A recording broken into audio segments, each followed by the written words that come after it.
The first thing you notice is the dryness. Not of your mouth, though that might come next, but of the wind. It smells like books.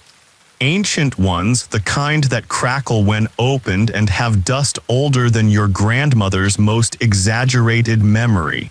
You're standing beneath a cloudless sky somewhere along the dusty edges of in what is now northeastern Iran.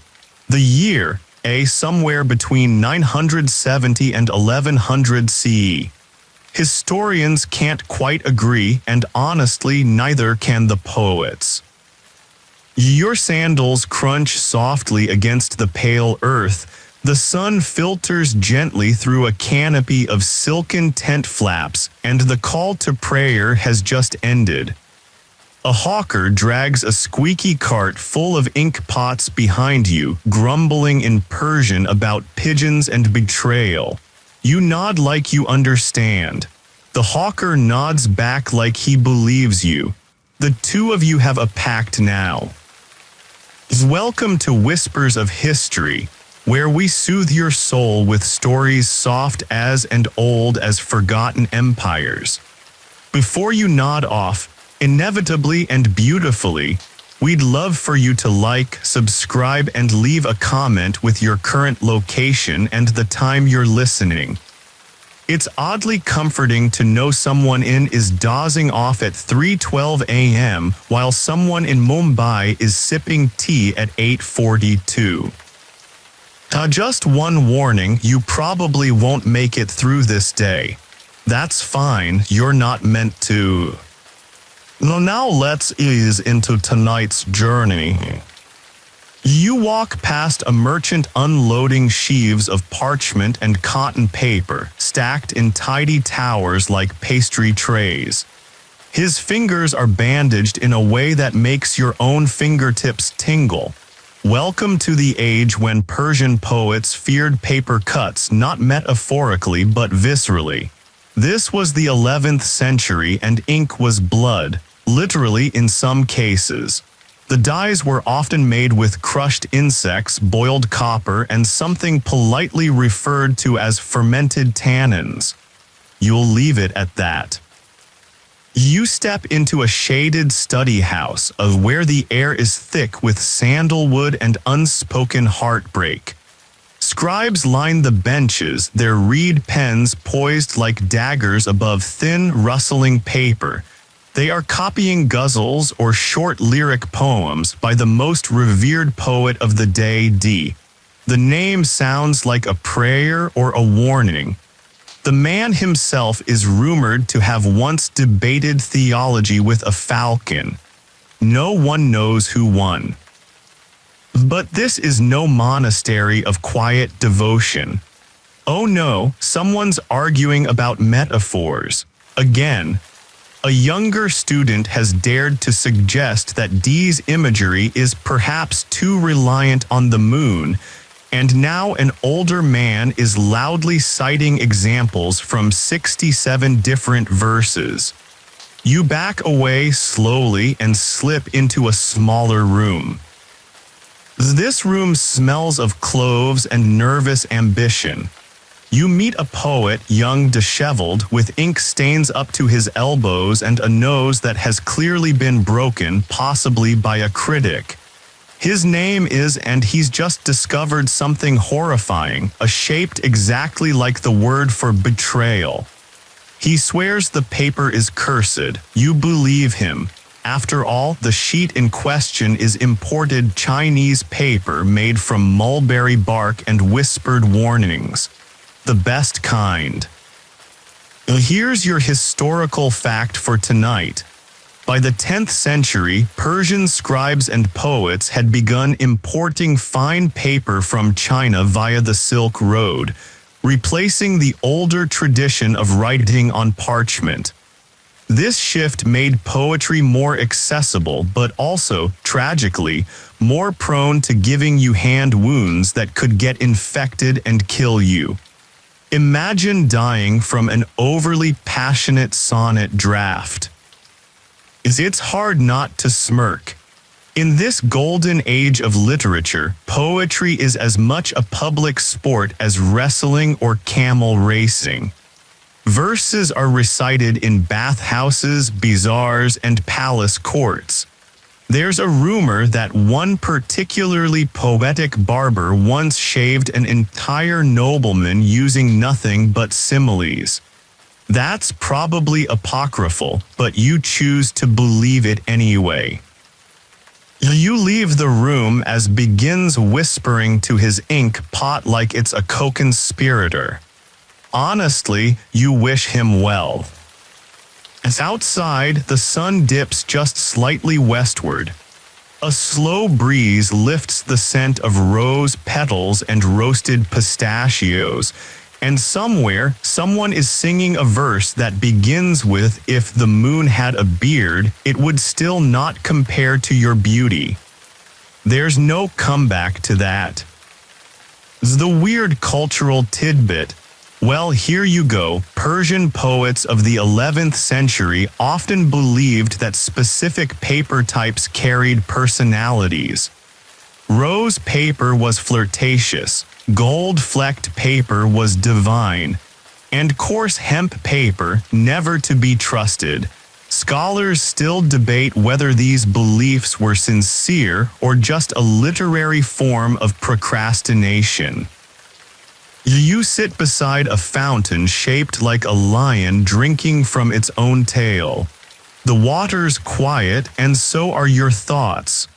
Sleep may be creeping up already. You've barely made it through a single day in, and there's still so much more to see. You wake not from sleep, but from the unspoken pressure of needing to look like you're awake. The scribes call this the scholar's curse. You stretch discreetly and pretend you understood that entire lecture on Sufi metaphysics. The truth is, you were watching a beetle climb a scroll for 20 minutes. A sleepy bell rings. Time for the midday meal, and if you've never had 11th century lamb stew served with poetry as a side dish, you're in for a treat. You follow the flow of dusty robes and pointed slippers toward the courtyard kitchen, where a grandmotherly woman with a ladle commands more respect than the local vizier. She hands you a bowl without looking, says nothing, and gestures toward a worn cushion beneath a pomegranate tree. You obey. As you sip the broth come heavy with hints of garlic and smugness, a man sits beside you. His name is, and he is a calligrapher of some local fame. His hands tremble constantly, not from age but from perfectionism. His fingers are ink-stained and his eyes are red-rimmed. He tells you quietly that he once spent 3 months drawing a single letter. Your historical fact, here it is slinking in beside the soup. Calligraphy wasn't just respected in Islamic Persia, it was considered divine. The word of God, after all, was written. A single beautifully penned line of N could earn its scribe lifelong status or eternal mockery, depending on the alignment of his pen strokes. You nod sagely, as if this fact is not causing a minor existential crisis. It shows you a sheet of paper that gleams faintly gold in the afternoon light. It's made of a delicate, layered paper used only for the most important manuscripts. He whispers that a single drop of misaligned ink once cost him a year's wage. You believe him. This is a man who would duel a pigeon if it smudged his margins. The courtyard fills with the lazy buzz of meat-lending chatter. Someone starts reciting lines from the Persian Book of Kings and a hush settles. The lines are familiar. Every child in the region hears them before they can walk. You hear distantly a phrase that roughly translates to, "The world is but a pen scratching itself into oblivion." A student nearby accidentally spills ink on his robe and begins quietly crying. This seems normal. Your cultural tidbit: oh, you'll love this one. Some Persian scholars believed that paper made from worn-out prayer rugs held special powers, specifically the power to inspire truer poetry. The idea was that the prayers had soaked into the fibers. Whether this worked or not is, say it with me, still debated among historians. You wander back toward the shade, your stomach full and your limbs heavy with that soft, pre-nap warmth. The light turns golden. Your feet carry you toward the mosque library, where knowledge is kept in scrolls, locked in cupboards, or occasionally hidden under cushions by paranoid scholars who fear theft by recitation. Inside, the air shifts. Cooler, stiller, you run your fingers along a row of texts, some bound in silk, others cracked with age. One has a ribbon with a handwritten note, "Do not read aloud near goats." You wisely leave that one alone. A rustle behind you. A small, elderly man in a blue turban peers around a stack of books. "Do you enjoy paper?" he asks, like it's a forbidden fruit. You nod. "Do you respect its moods?" he asks again. You nod faster. He smiles with all 12 of his teeth and vanishes down an aisle. You are now officially involved in something. And just like that, your eyelids begin to droop. The fountain outside gurgles faintly. The paper rustles like dry leaves, and your head tilts ever so slightly to the side. Remember, this was only lunchtime. There are entire centuries left to wander, and only so many paper cuts you can risk. You wake, or at least you change positions in a way that suggests waking. Your back aches from sitting on those Persian floor cushions, which, for all their beauty, are roughly the density of a judgmental stare. The old man in the blue turban is gone. The scrolls are still there, humming quietly in their rows. You think about opening one just to peek. You don't. Instead, you shuffle toward the courtyard again. A cat you definitely didn't see before is now blocking your path, grooming itself with the elegance of a small deity. You nod respectfully. The cat ignores you, of course, as cats have done to kings and beggars for all of recorded time. The afternoon light now carries a haze. The smell of warm dust, dried apricots, and candle smoke wraps around you like a slightly overbearing uncle. Somewhere nearby, someone is playing a flute badly. You pause, listen. Yep, still bad. You find a spot under an apricot tree and let yourself sink into the moment. You're not a traveler anymore. You live here now. Or at least that's what your knees have decided. A group of students passes by, balancing bundles of scrolls on their heads, murmuring verses under their breath. Not to remember them, no, they're chanting to soothe the paper. You heard that right. In this part of the world, there's a belief that paper listens. The more gently you treat it, the better your words will behave on it. Kind of like children or camels. The historical fact whispering toward you now is this. Paper didn't become widespread in the Islamic world until around the 8th century. after the Battle of Talas in 751 CE, when Chinese prisoners of war revealed the art of papermaking to their captors. Before that, people used parchment, papyrus, or if they were really fancy, gold-inscribed bark. But once paper took root here, it bloomed like wildfire. By the 11th century, Baghdad and Samarkand were swimming in scribes, scrolls, and scholarly rivalries that would make modern peer review look like a trust fall.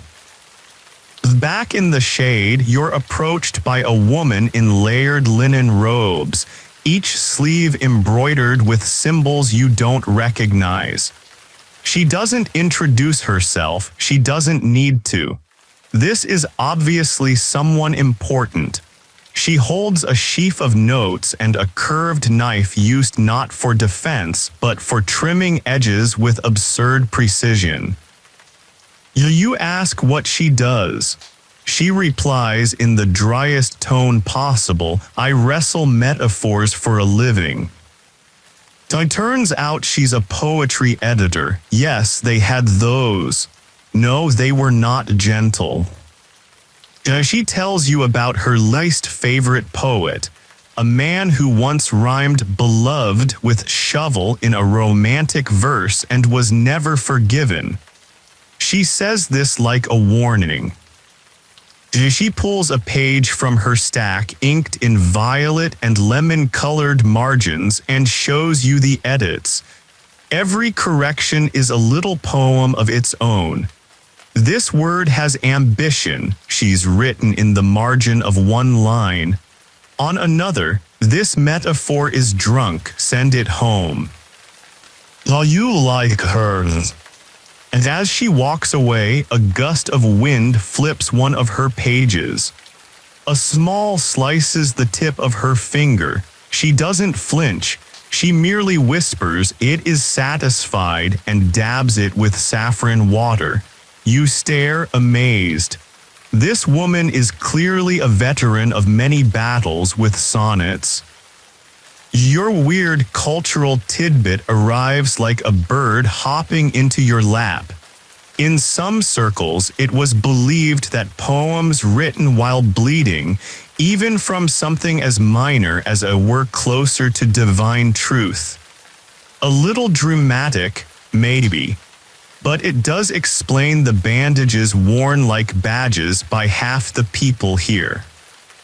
You hear the muezzin again, gentle, distant, lyrical. It echoes across the rooftops, calling people to prayer. Some obey, others nod solemnly and go back to their scrolls.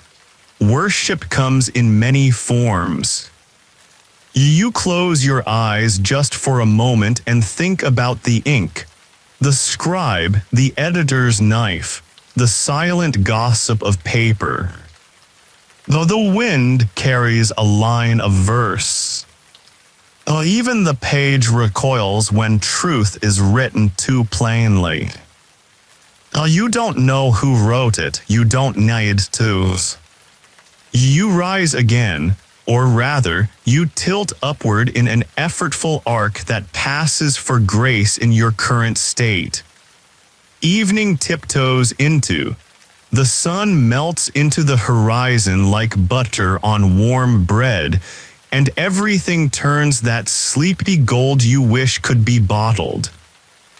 You wander toward the edge of the city where the paper mills hum like beehives. The smell of wet pulp and old secrets fills your nose. You pass a donkey wearing what looks like reading glasses. You choose not to ask. The paper mill is a low, wide building nestled beside a lazy stream. You step inside. It's loud not from shouting but from the churn of wooden gears, splashes of water, and the muttered prayers of the workers.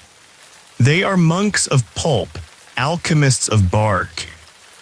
You see mulberry fibers being soaked in vats. Rags, real, tattered bits of old clothing, are mashed with wooden hammers called Hollanders. The result is a slurry that smells like wet parchment and distant ambition. As a man waves you over, he's shirtless except for a leather apron and an eyebrow that seems to be growing aggressively outward. He hands you a frame. You dip it into a basin of pulp, lift it, and watch as water drains away, leaving behind a fragile, glistening sheet of future paper. Now, he says, you must whisper to it. You laugh, he doesn't. So you whisper something about stars, you're not sure why. The sheet shivers. The historical nugget here is simple, quiet, and deeply human. Early papermaking in the Islamic world involved not just technique but ritual. Whispering to the pulp, singing while drying, brushing it gently with reeds, these weren't just superstitions. They were, in a way, quality control. Paper that was made with care, with patience, with music, was less prone to tearing. And yes, perhaps less inclined to curse you with cuts. You walk past drying racks lined with hundreds of wet sheets.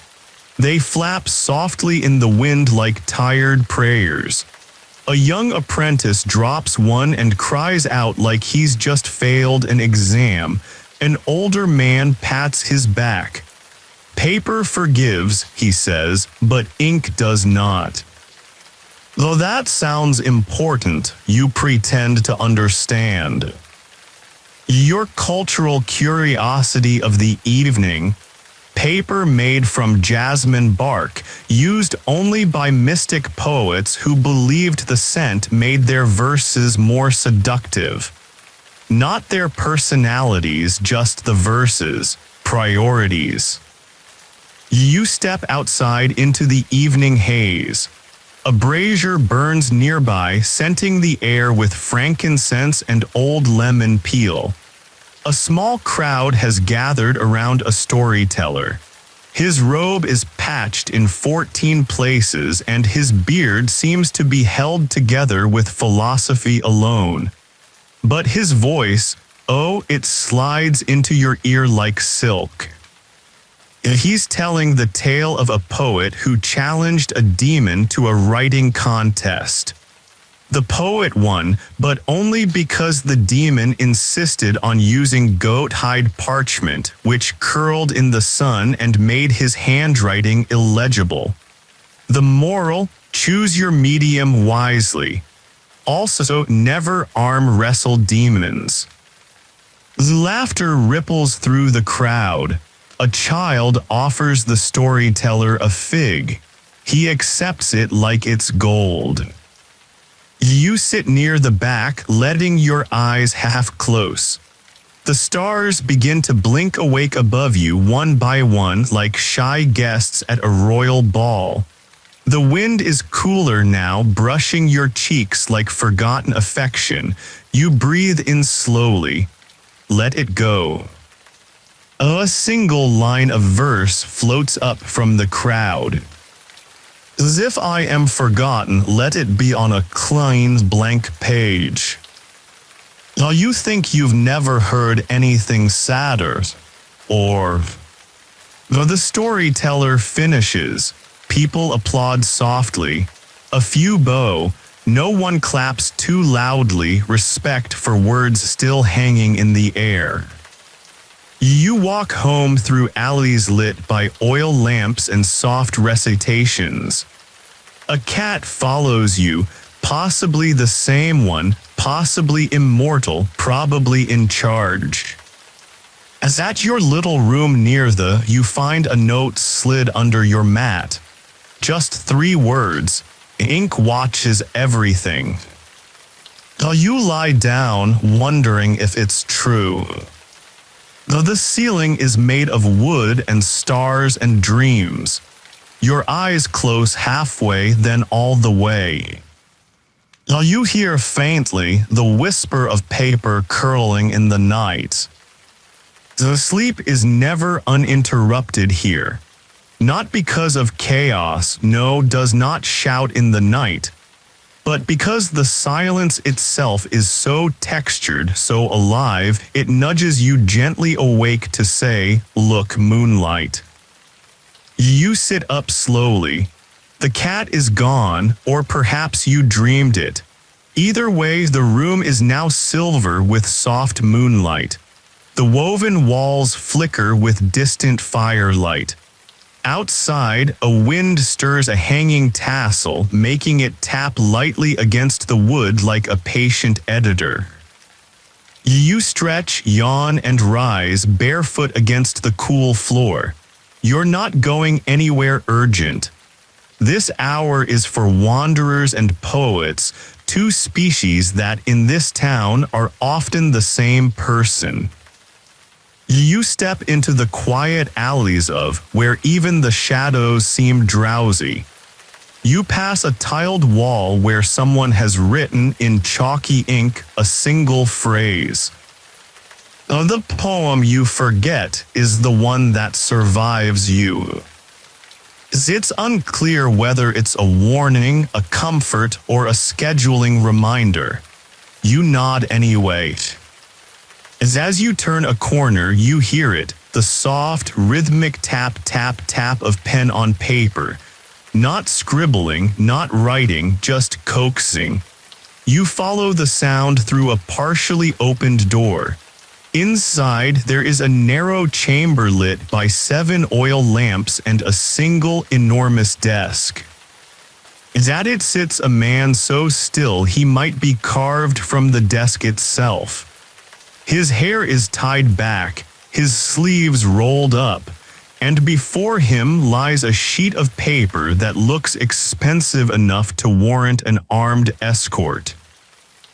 He sees you, he gestures you in. Sit, he says, you do.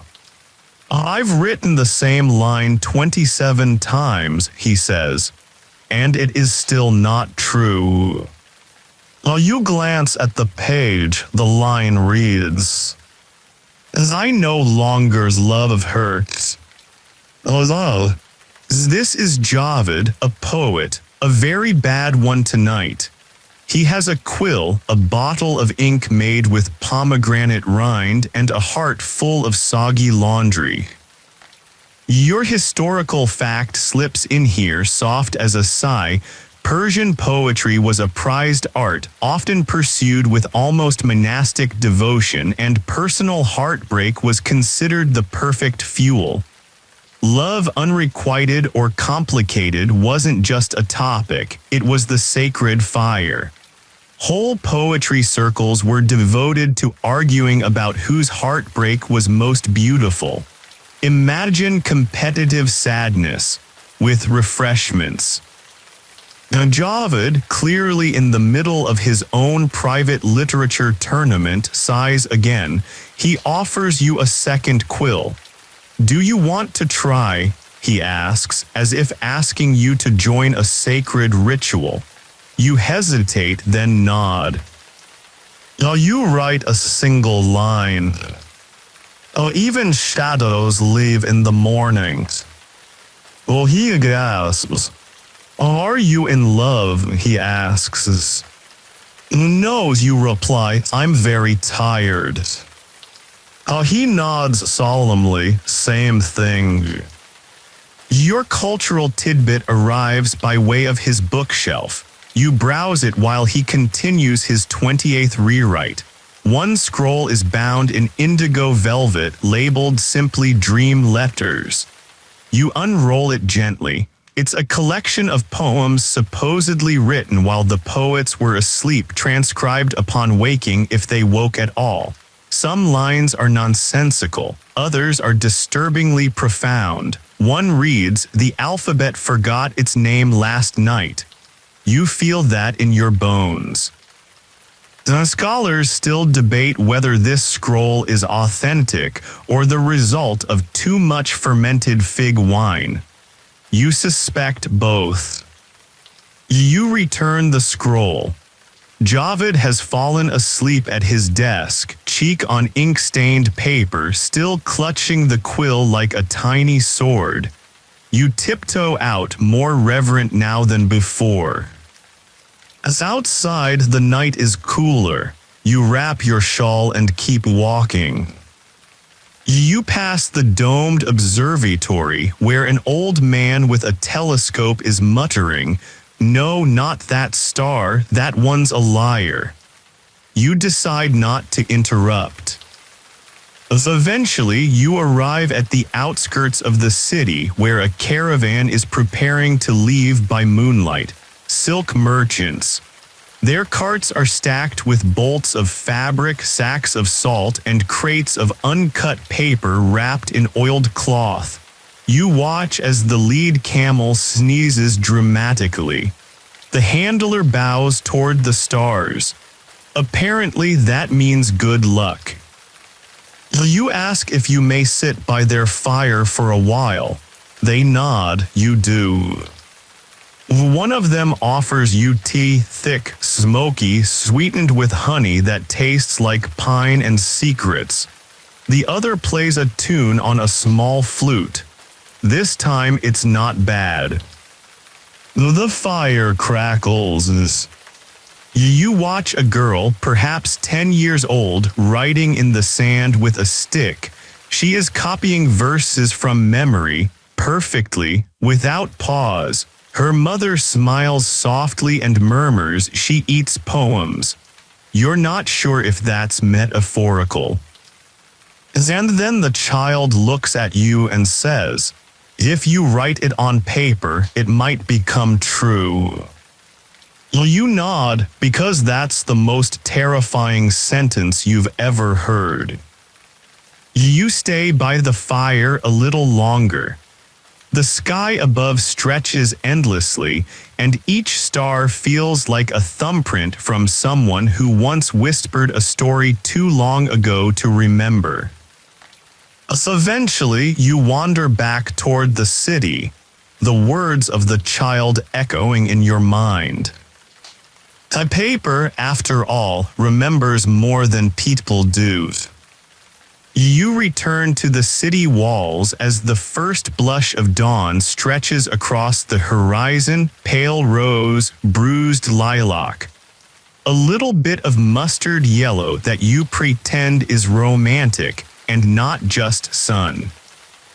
Though the streets are still quiet, someone is sweeping rhythmically as though brushing dust off the very concept of yesterday. You walk past a bakery where the bread is already baking, the scent curling out like a hand pulling you home. You nearly stop, but something catches your eye. The banner. It flaps lazily above the courtyard of the Scholars' Hall. You squint. In elegantly inked script, it reads, "Today's the annual paper debates. Topic is paper alive." Now you go in, obviously. Inside, a small amphitheater is buzzing with the gentle, caffeinated chaos of intellectuals who haven't slept in several days. One man is arguing with a tapestry. Another is apparently trying to convince a scroll to change sides in a debate. You sit quietly in the back, where a pigeon watches you with the air of a philosopher. As a man in a saffron robe steps forward, he clears his throat. Today's topic: is paper simply a tool, or does it participate in the meaning it carries? He gestures to a table holding various types of paper. Thick cotton paper, silk-infused sheets, a crinkled page made of boiled fig bark, and something that looks suspiciously like it's still alive. Your historical anchor drops neatly into place. Many Persian scholars of the 10th and 11th centuries treated writing materials not as passive vessels, but as collaborators. The idea wasn't mystical nonsense, it was rooted in craftsmanship. The texture, scent, and tone of a paper could alter the reading of a text. Some even believed certain papers could reject bad writing by blotting, fading, or curling unnaturally. A young student rises. She is nervous but fierce, she says. Words behave differently on different papers. They echo differently in the mind. It's not just delivery, it's voice. The crowd hums in agreement. An older scholar scoffs. Nonsense. Next you'll be claiming parchment has opinions. She replies, it does, that's why it creaks. You're pretty sure she wins. The crowd spills out into the courtyard afterward, everyone talking in overlapping rivers of language. You hear debates about whether palm paper has mood swings, and someone earnestly asks, has anyone apologized to their notebook today? A man in a teal robe hands you a folded slip of handmade paper. It reads, you carry more words than you speak.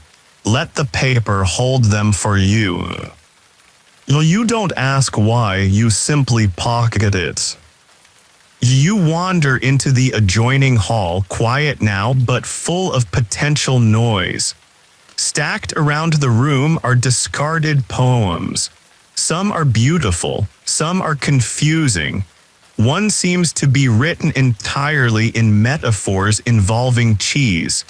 You linger near it longer than you'd like to admit. In the far corner is a basket labeled, mistakes. Take one, set it free. You do, yours reads. I meant to say stay, but I wrote stray. You sigh the same. Your cultural quirk for this section, poets in sometimes burned their own rejected poems at dawn, believing that the smoke would carry the words back to God for recycling. It was called editing by fire. Beautiful, a little terrifying, and certainly effective for deadlines. You sit near the doorway as the sun creeps fully over the tiled rooftops. Someone hands you a warm round of flatbread, split with sugar and sesame. Don't worry, the woman says, we only eat the good poems.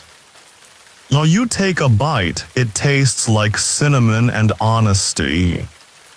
The world slows, the sounds soften. A scroll rustles in the breeze as if whispering your name or maybe just yawning. You are part of this now, a scribe without ink, a poet with only dreams. And outside, the day begins again. By mid-morning has fully awakened, but not in a rush.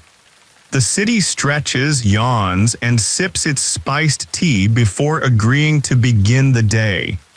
Even the sun seems to pace itself.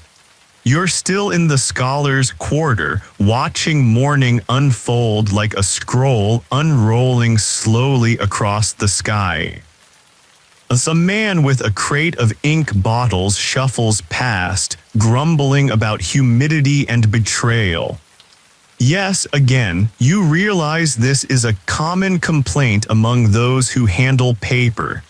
The humidity, of course, softens the fibers. Betrayal, that's just part of the creative process. You drift toward the bazaar, now bustling. The air hums with voices, laughter, and the click-clack of sandals on sun-warmed stone.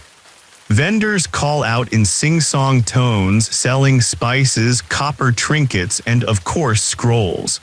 Entire stalls devoted to poetry, piled so high you wonder if they're load-bearing structures. A man with silver rings on every finger offers you a sample poem like a fruit seller offering a slice of melon. You take it. The poem is handwritten on coarse rice paper, smudged slightly, probably by someone crying. It reads, I kissed your absence so often it grew lips. You hand it back, he shrugs. Too dramatic, he asks. You nod, he smiles. They always are. A woman nearby is selling blank paper. Not scrolls. Just empty sheets, pristine, folded in quarters, tied with blue thread. You ask why. She leans forward and whispers, because some people are afraid to speak until they see silence written down. Your historical fact arrives in a velvet pouch of a moment.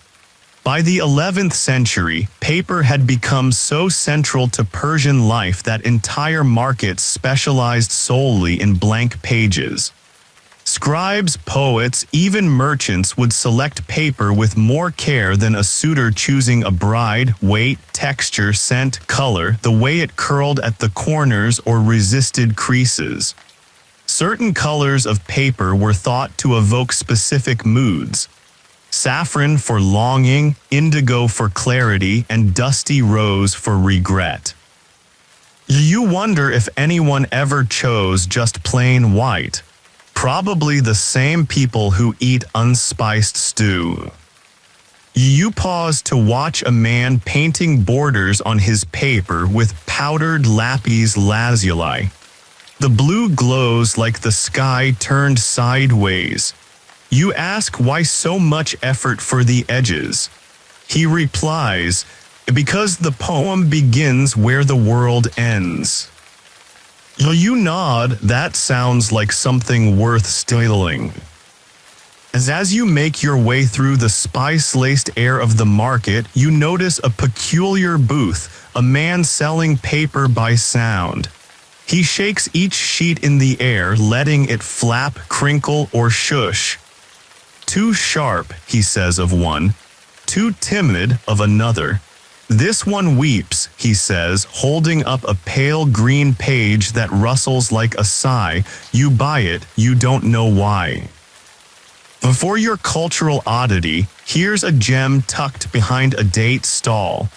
Some Persian calligraphers would sleep with new sheets of paper under their pillow the night before writing anything significant, believing that dreams would soak into the fibers. One famously wrote a wedding poem that made 3 brides cry, none of them his. Scholars still debate whether it was the poem or the paper that did the damage. You buy a dried fig wrapped in rose leaf and keep walking. By the edge of the bazaar, you hear a commotion. A debate not violent but passionate. You drift closer. A small crowd has gathered around 2 men, one an older, stoic type with a beard you could store secrets in, the other younger, with ink-stained fingertips and wild eyes. The younger man is holding up a torn scrap.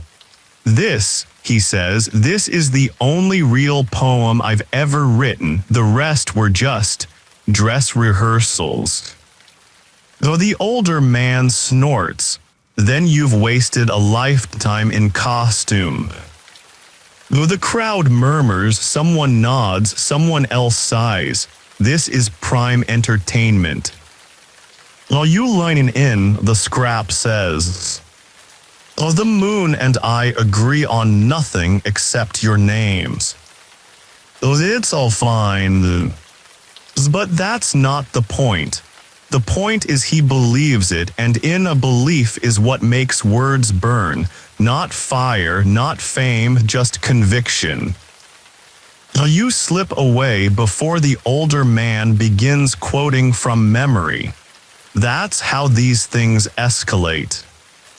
You pass under a row of saffron-colored awnings and into a quieter side street, where the sun dapples through fig leaves and the stone walls are cool to the touch.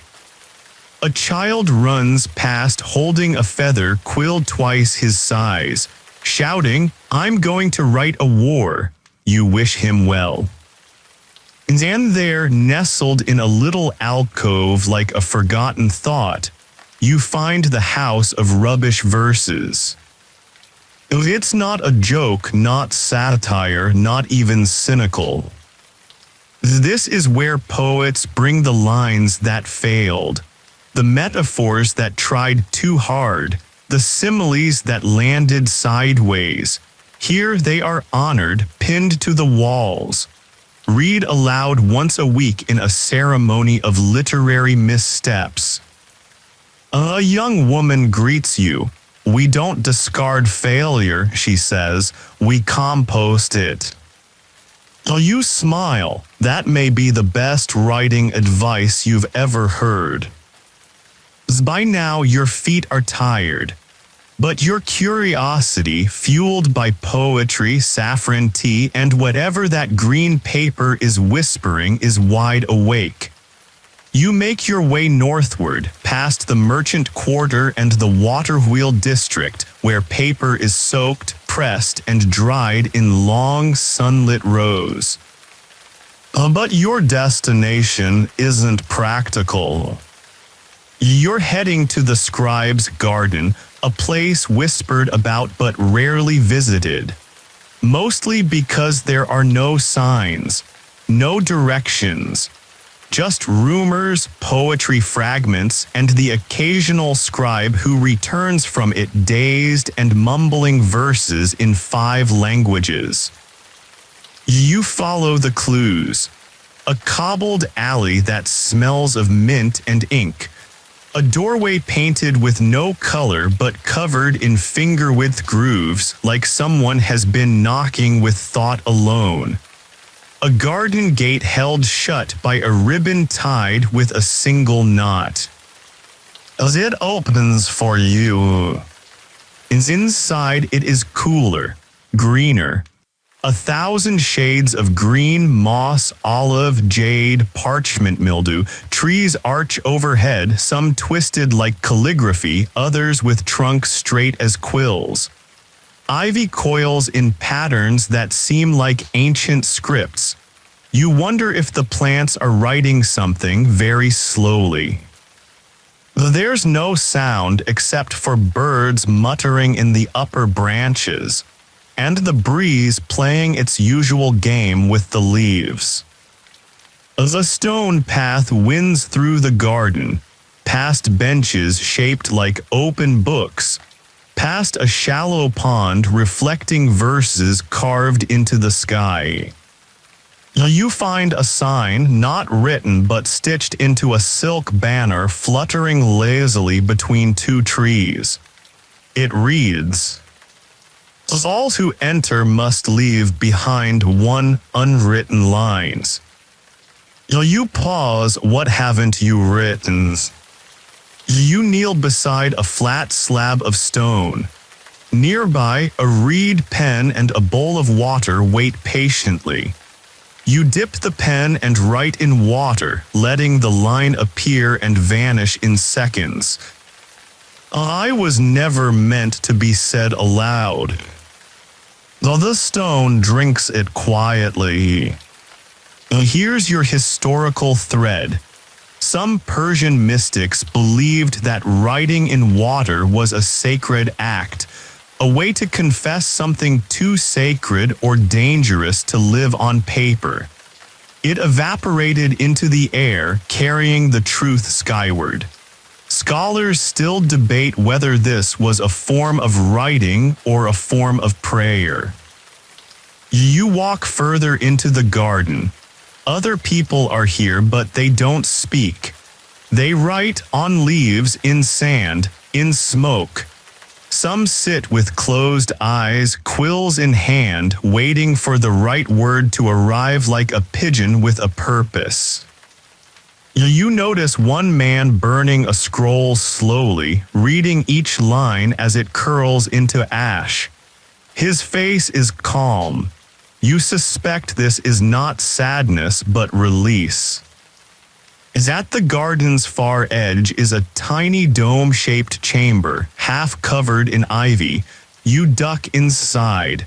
A single candle flickers. In front of it lies a book so worn the cover is smooth as river stone. While you touch it, while you open it, inside the pages are blank but not empty. Each page smells of something: cardamom, thunder, snow, grief, fresh-washed hair. You turn each page gently. You realize this is not a book of written words but of sensations lost to memory. Someone wrote their entire heart in scent and the book remembered. You close it not to leave but to preserve it. Back outside, the sun has begun its long descent. The garden has shifted. The birds are quieter, the wind more still. As you exit, you pass a man sitting at a stone desk with no tools, no paper, just his hands folded. You ask what he's doing. "I'm translating silence," he says. "It's the only language I'm fluent in." While you nod, you understand. You step through the gate back into the world. A woman walks past carrying a tray of fresh paper, and as you glance down, you see that your reflection is printed on one of the sheets. Or someone who looks like you. Their eyes are more certain. Well, you don't ask. Back on the street, the world is louder again, full of smell and bustle and accidental poetry. You fold the green paper you bought earlier. Slip it into your robe. It's not whispering anymore. But for now, it's listening. There's something about returning to a place after it's changed. The bazaar is quiet again, not closed, just exhaling. Mid-afternoon in is a sacred lull. The shadows lengthen slightly. The vendors lean against their stalls like weary philosophers who just lost an argument with a tomato. The poetry peddler from before has replaced his dramatic moon verse with a lighter offering. You are the spoon, I am the tea. Let us stir each other until we disappear. You pass it, it's not your flavor. Instead, your feet guide you toward the paper hospital. That's not what they call it, of course. It's officially the conservatory of damaged texts, but everyone knows what it is. A sanctuary for wounded pages. A convalescence home for manuscripts with water damage, heat blisters, oil stains, and the occasional poem that was written in such haste it collapsed under its own metaphors. The building is cool and dim. You enter with the hush of a library and the reverence of someone stepping into a shrine. Immediately you're greeted by a woman in a soft gray robe and gloves as thin as fog. Her name is.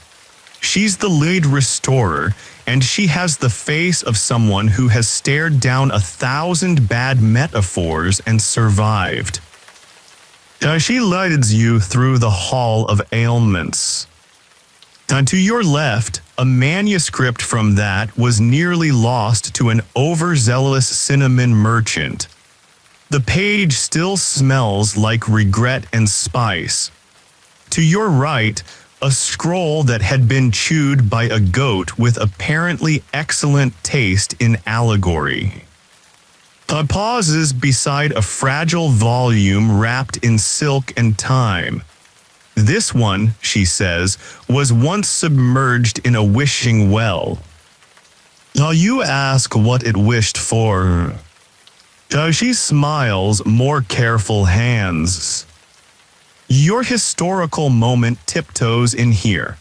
Persian scholars, particularly those of the 10th and 11th centuries, had early methods of manuscript preservation that would feel surprisingly modern today: gentle heat drying, weighted flattening, saffron infusions to preserve ink clarity, and even egg white glossing to protect high-value illustrations. Some texts were so carefully preserved that they're still legible 1,000 years later, as if the paper refused to forget. You pass a glass case where a single sheet of blue-tinted paper rests. It's torn cleanly down the center. Beside it, a note reads, "Split during a lover's quarrel, rejoined without apology." You're told some restorers refuse to repair such pieces. "They're better left broken," explains. "More honest that way." Your cultural oddity today: there was a brief period in 11th century when forgery became an art form, and some poets forged their own early work under false names, claiming discovery of an ancient voice they later revealed to be themselves. These literary hoaxes were seen not as deceit but as clever games.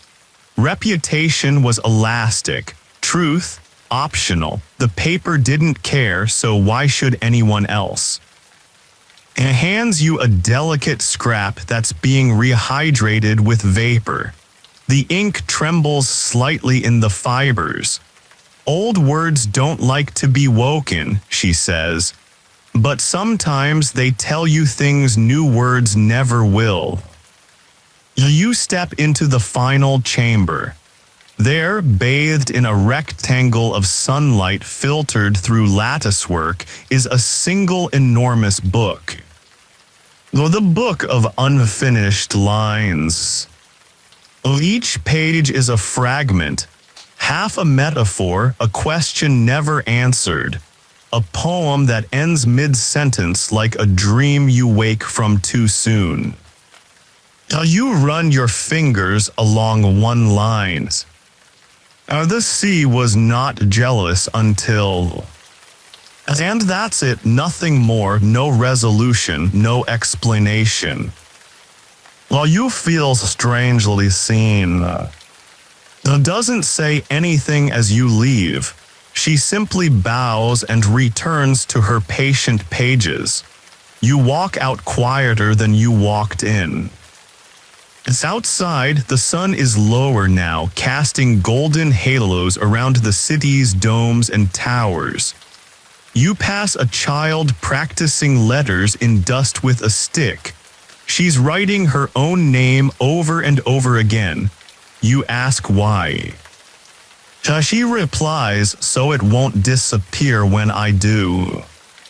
You don't have an answer, only a nod. The hour is turning syrupy. Golden light puddles in doorways. The call to prayer flows across the rooftops like ribbon. Somewhere nearby, a reed flute plays a note so sad it apologizes for continuing. You wander toward the Ink Guild, a low building with wide courtyards and violet-glazed tiles. It smells of iron, resin, and secrets. Inside, long wooden tables are stained with centuries of spills. A young man in a mustard tunic waves you in. "This way," he says, "it's blood day." You pause. He laughs, "Not real blood, just red ink, don't worry, it's from beets, mostly." You're led to a table where half a dozen apprentices are preparing pigments.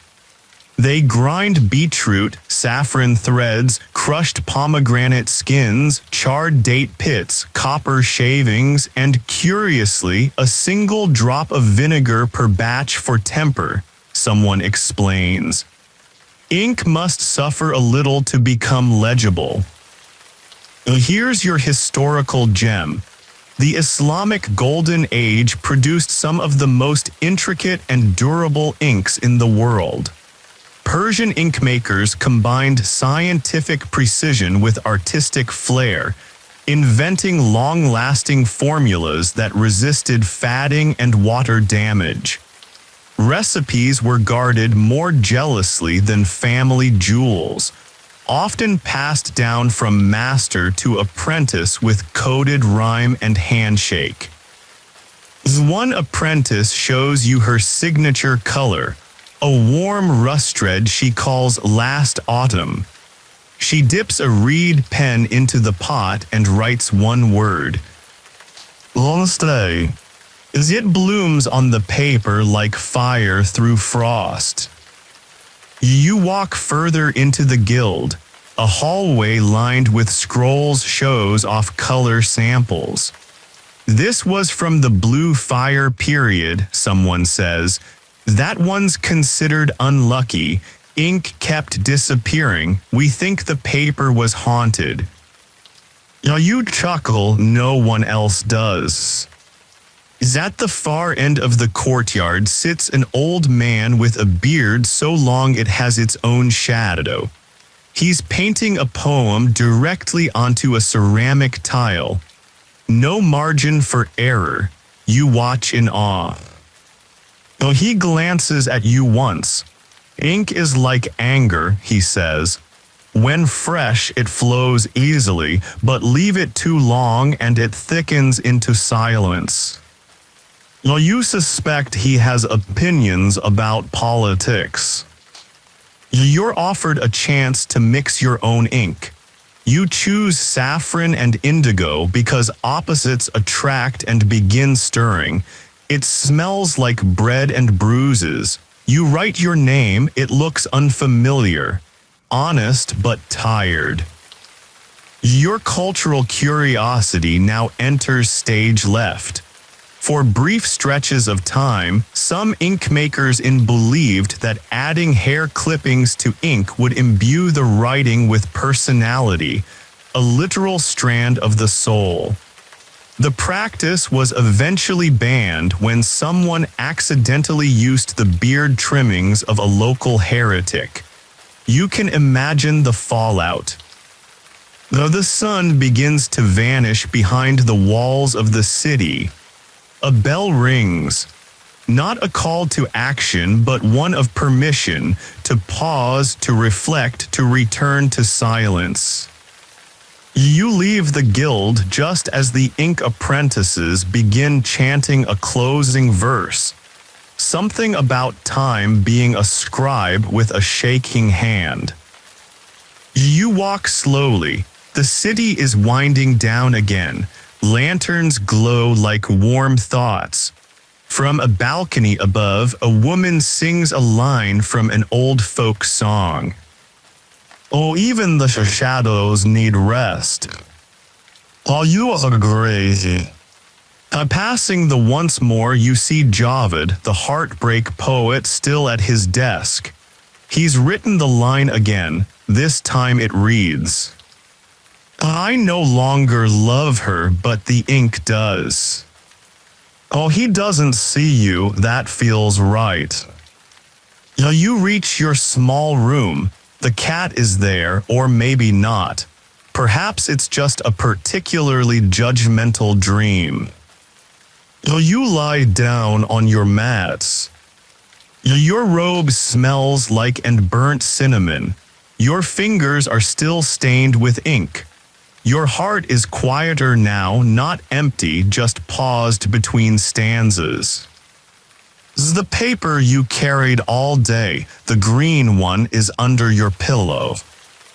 You don't open it. Some things aren't meant to be read when awake. Morning finds you before you find it. There's no call, no sound, not even a shift in light. Just the slow certainty that the day is unfolding somewhere, with or without your permission.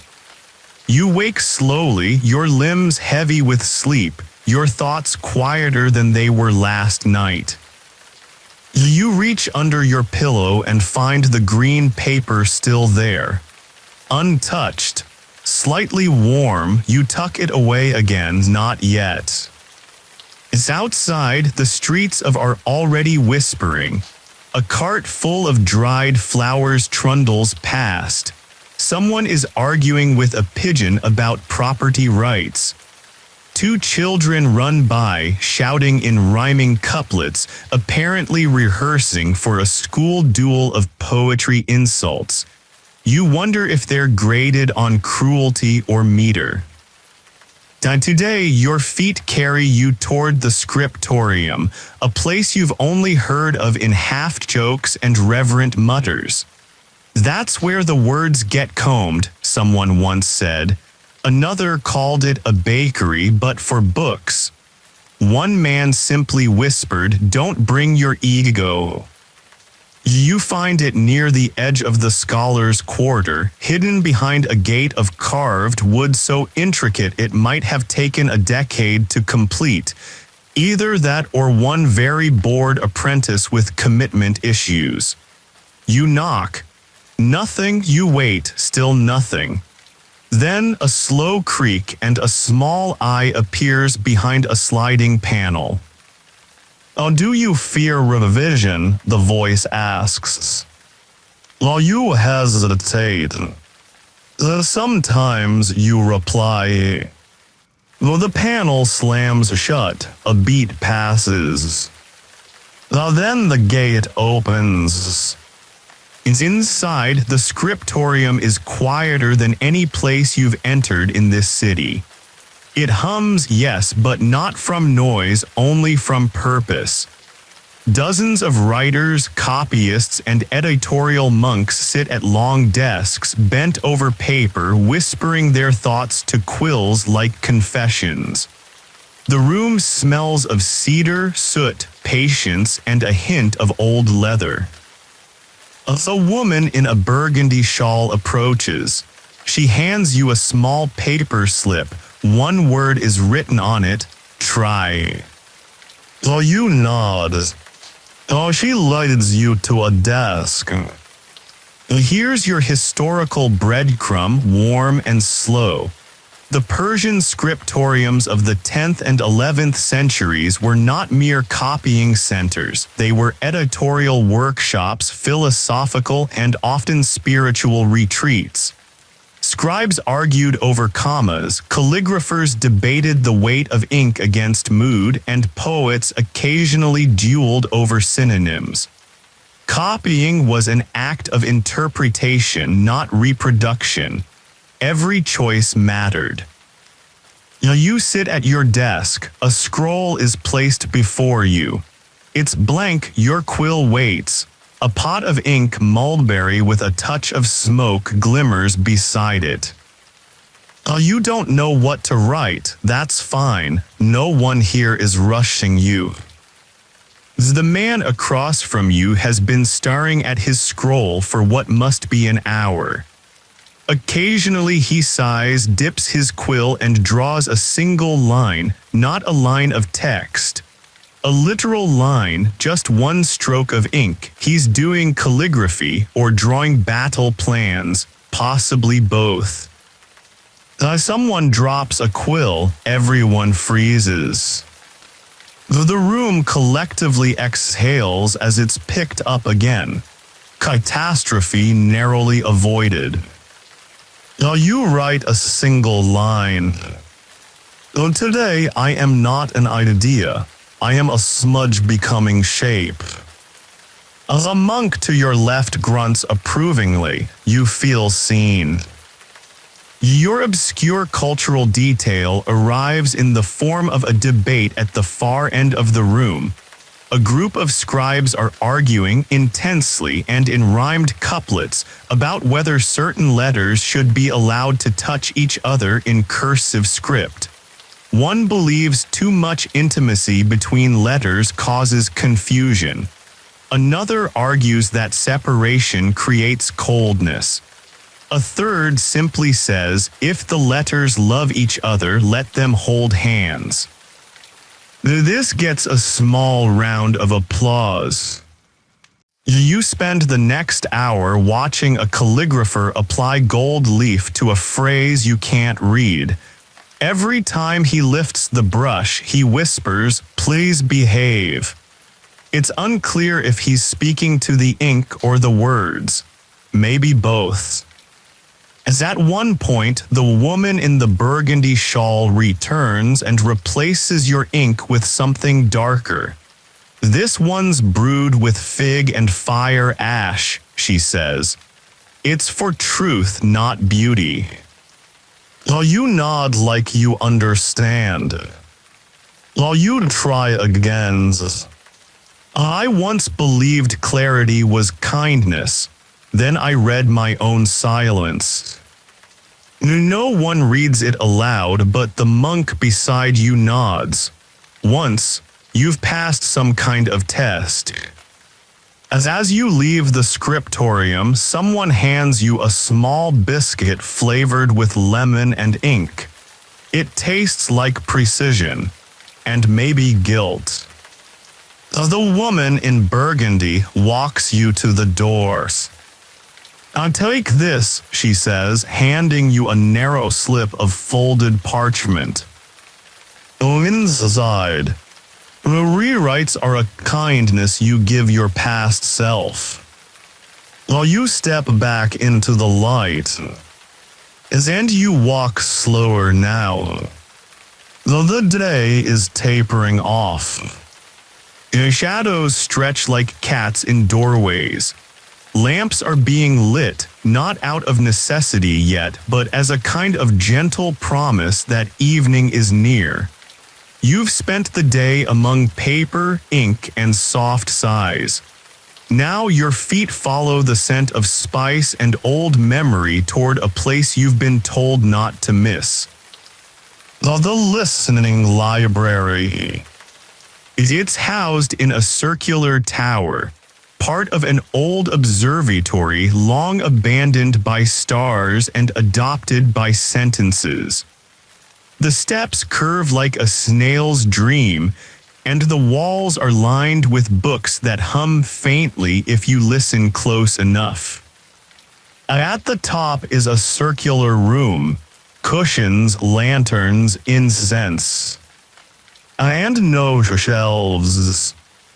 Just scrolls, dozens of them, hanging from the ceiling by thin threads. Some sway slightly, some seem perfectly still. You feel like you've wandered into the lungs of the city. A small girl is already there, seated cross-legged on a cushion. She looks up at you.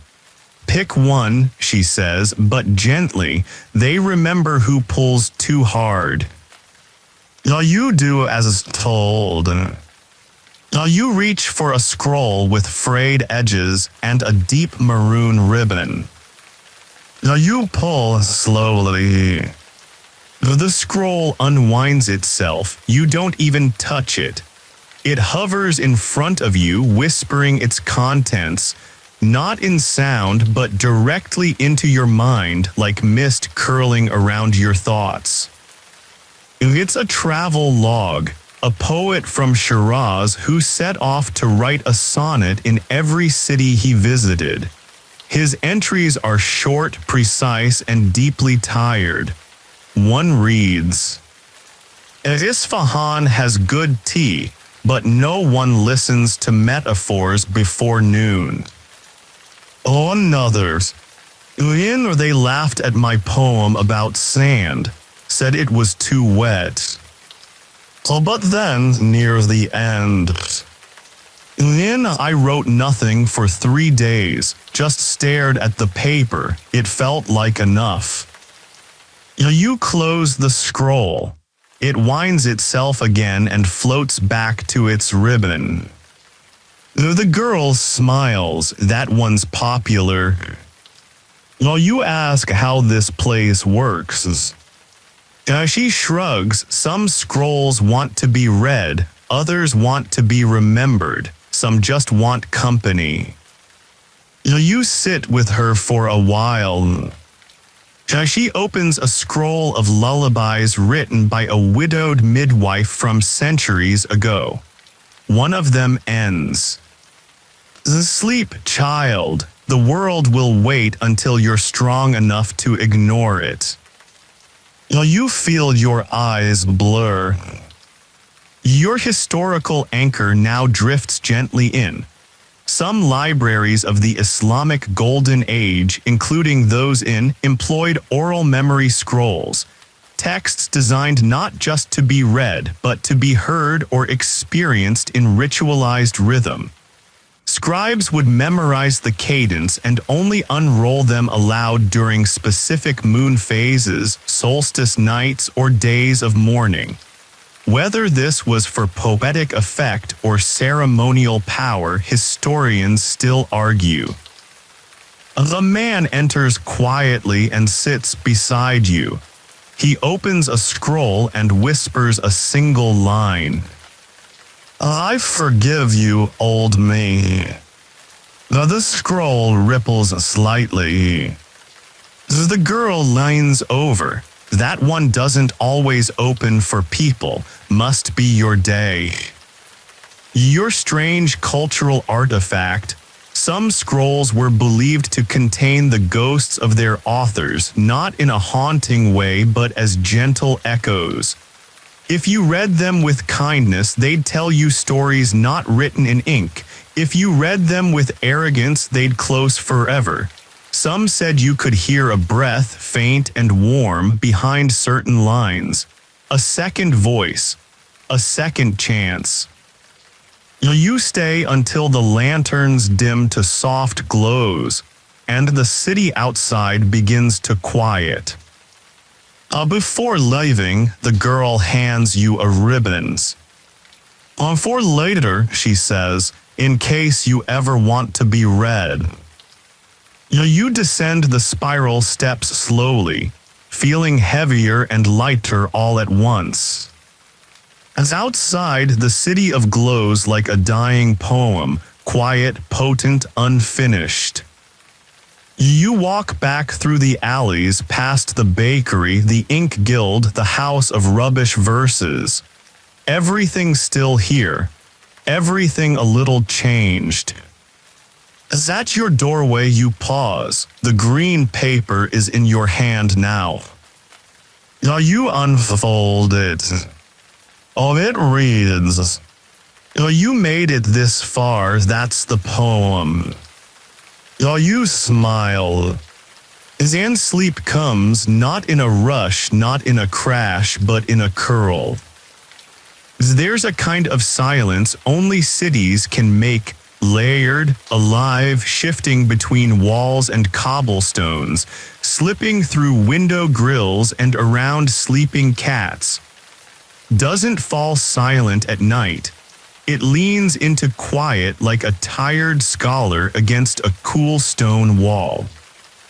You rise slowly the next morning. The room smells like yesterday's thoughts, saffron, wax, and old ideas that settled in the corners like dust. The cat is not here again, or maybe it was never a cat, perhaps just the memory of comfort wearing a tail. Your fingers find the green paper once more, folded now into a clean triangle as if it has made a decision about itself. You tuck it into your sleeve and step out into a morning painted in brushed golds and long shadows.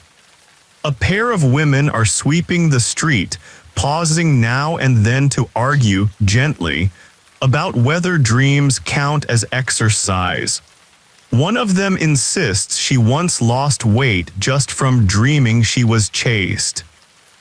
You smile. On today's destination, the house of paper games.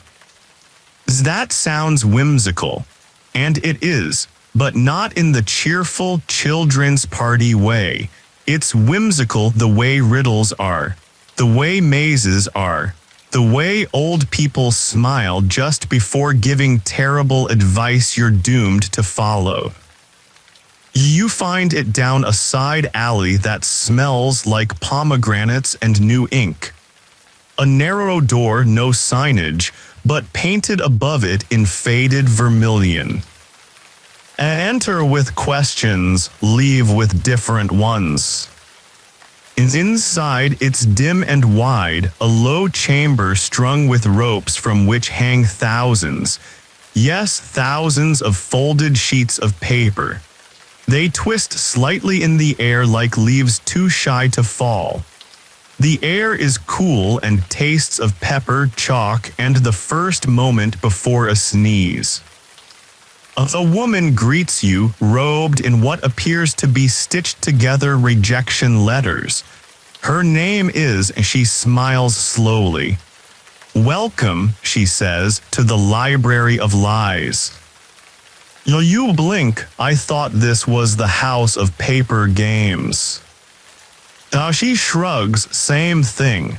The only difference between a lie and a game is who's keeping score.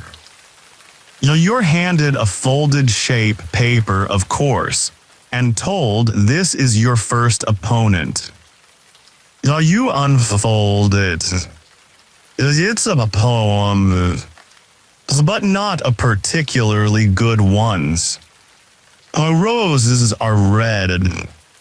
The violets are pale. The love is a merchant. And truth is for sale. You look at as she nods solemnly, beat it. You're not entirely sure what that means, but soon you see how the game is played. You're led into the main hall where tables are set with inkwells, brushes, and folding boards. Paper duels are quiet but intense. At one table, two men are battling with rewritten proverbs. One has just penned, "A rolling stone gathers momentum." His opponent smirks and scrawls, but it forgets where it started. At another, a woman is carefully reshaping a story her grandmother once told, changing the ending so the tiger doesn't eat the shepherd, but instead offers unsolicited career advice. Everyone nods. New truth established. Your guide explains, we write to challenge, to twist, to test. The paper never lies, but the words do, that's the point. Your historical fact settles in like a quill into fresh ink. Paper games were not uncommon in medieval Persia, especially among scholars and poets. Word riddles, folding fortune devices, poetic dares, and calligraphy-based puzzles were both amusement and mental training. Some were even used to settle disputes. Right me wrong, they'd say, and I'll concede. Your first game is with a boy named, who must be no older than 12, but carries himself like a disgraced diplomat with something to prove. He lays down a line. I am not afraid of silence. You reply with, then why fill it so fast? He stares at you, then smiles, you've passed. Later, you're paired with an elderly woman named, who folds a paper crane, writes a line on its wing, and hands it to you. This bird remembers flying. You whisper, but not following it. She places a hand on your shoulder. You'll do well. You begin to understand the rhythm of the place. It's not about winning, not really. It's about shifting perspective, folding old truths until they open into new shapes. You're led to a side table covered in orphans' unfinished thoughts and sentences abandoned mid-game. One reads, I was once a sentence worth believing until... You're invited to finish it. You was added, I rhymed love with doves. A ripple of laughter follows. Your cultural detail today. For a short but highly competitive 2 decades, a secret guild of Persian poets developed a code of paper dueling known as or the scroll game. Points were scored for wit, sting, elegance, and oddly enough, how well the paper folded into a drinking cup afterward. Legend says one poet once folded his opponent's entire sonnet into a perfect boat and sailed it down a stream. That's called victory by. As you prepare to leave, hands you a folded letter. It's blank. Oh, it's not for reading, she says, it's for forgetting. You tuck it in your satchel beside the green one, no rush. You've got time. You step back out into late daylight, which now glows like honey in a glass that's been forgotten in a window. So somewhere nearby, a dog barks in iambic pentameters. You walk westward toward the part of the city where things go to soften. No, not decay, not disappear, just soften.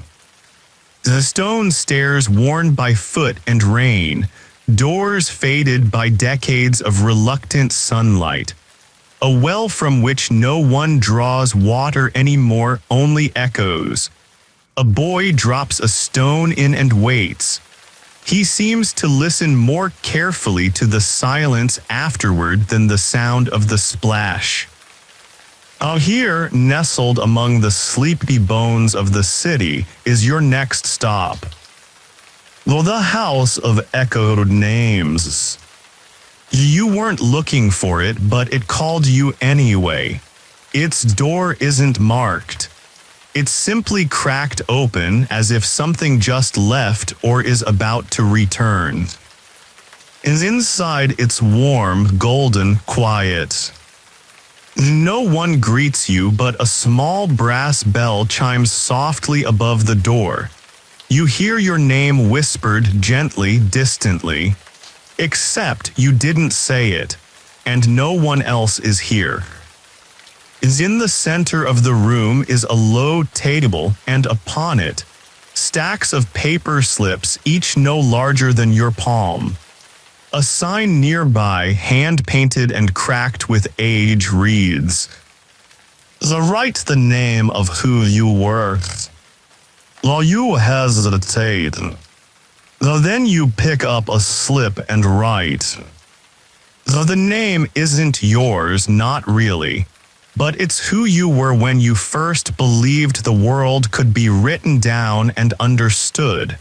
That counts. You slide it into a copper bowl. There's no ceremony, no drum roll, just a soft wind that wasn't there before, curling gently across your cheek like a memory being polite.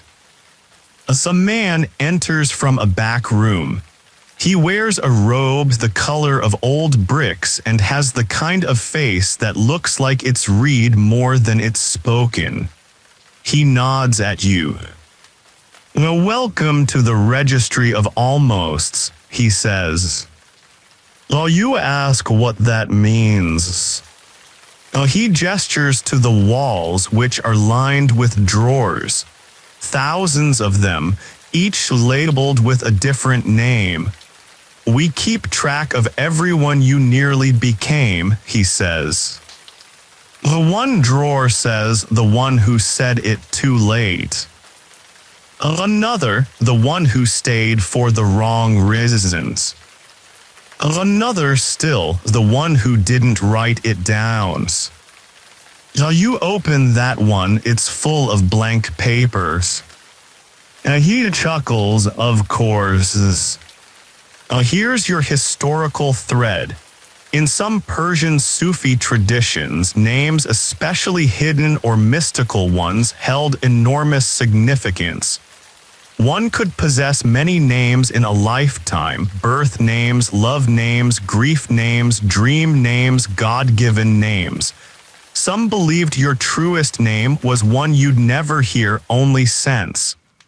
The idea wasn't mysticism, it was identity in layers, peeled slowly through living. While you ask if your name is here, he replies, yes, but you won't need it until you're ready to leave. That's either very comforting or incredibly ominous. You move to another room.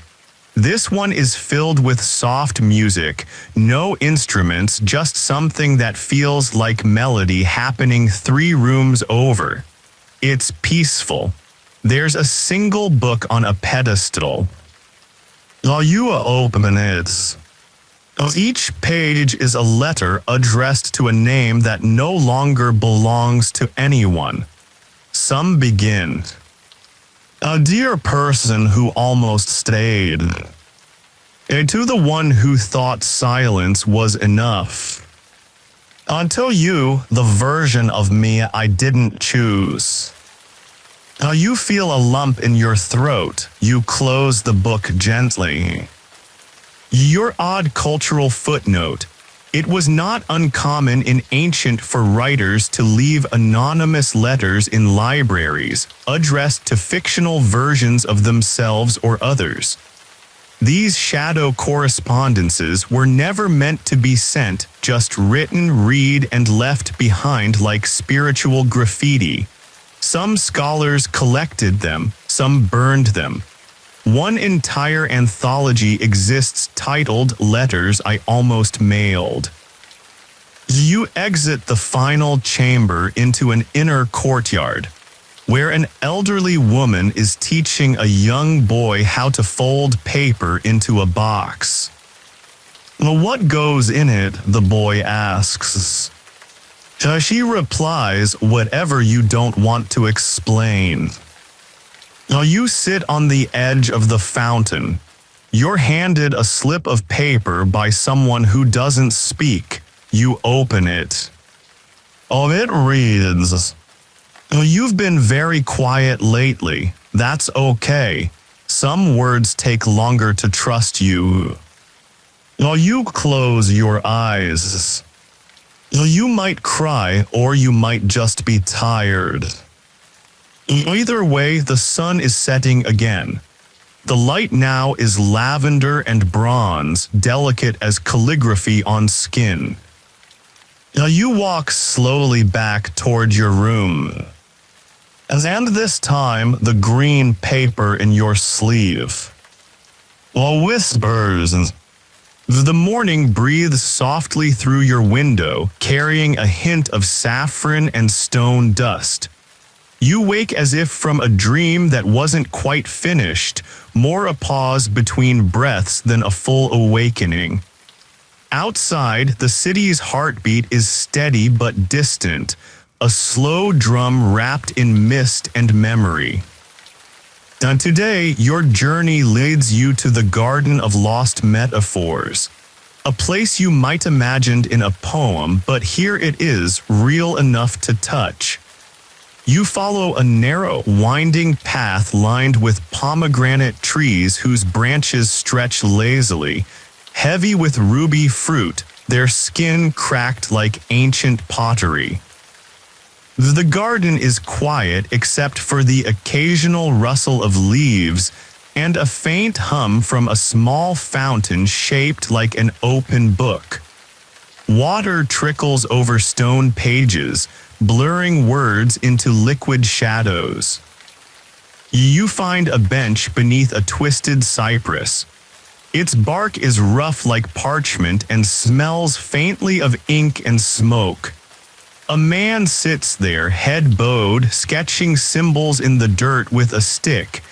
His robe is worn, his eyes wise with the weight of unspoken verses. He looks up. Welcome to the place where words go when they forget how to mean. You smile, but your mouth is dry. How do they find their way back? He shrugs. Sometimes they don't. But sometimes they find new meanings, like dust settling on an old manuscript, changing the story without changing the words. You settle beside him and watch a sparrow land on the fountain's edge. It dips its beak in the water, then shakes its head as if surprised by the taste. You pull the green paper from your sleeve. The edges are softer now, worn by time and touch. You unfold it carefully, half expecting it to be blank again. Instead, the ink glows faintly in the morning light. Even lost words have a home. Your historical fact for the day. In 11th century Persia, poets often gathered in gardens to share verses informally, places sometimes called or rose gardens. These weren't just pretty spots, they were centers of intellectual ferment where metaphors were tested, critiqued, and sometimes abandoned to bloom anew. The tradition was so important that some poets wrote entire works as dialogues in garden settings, blurring the line between nature and narrative. The man beside you offers you a leaf curled like a scroll. On it, a faded poem. I wrote a poem that nobody understood, so I planted it here. Maybe someday the wind will explain it. You laugh softly.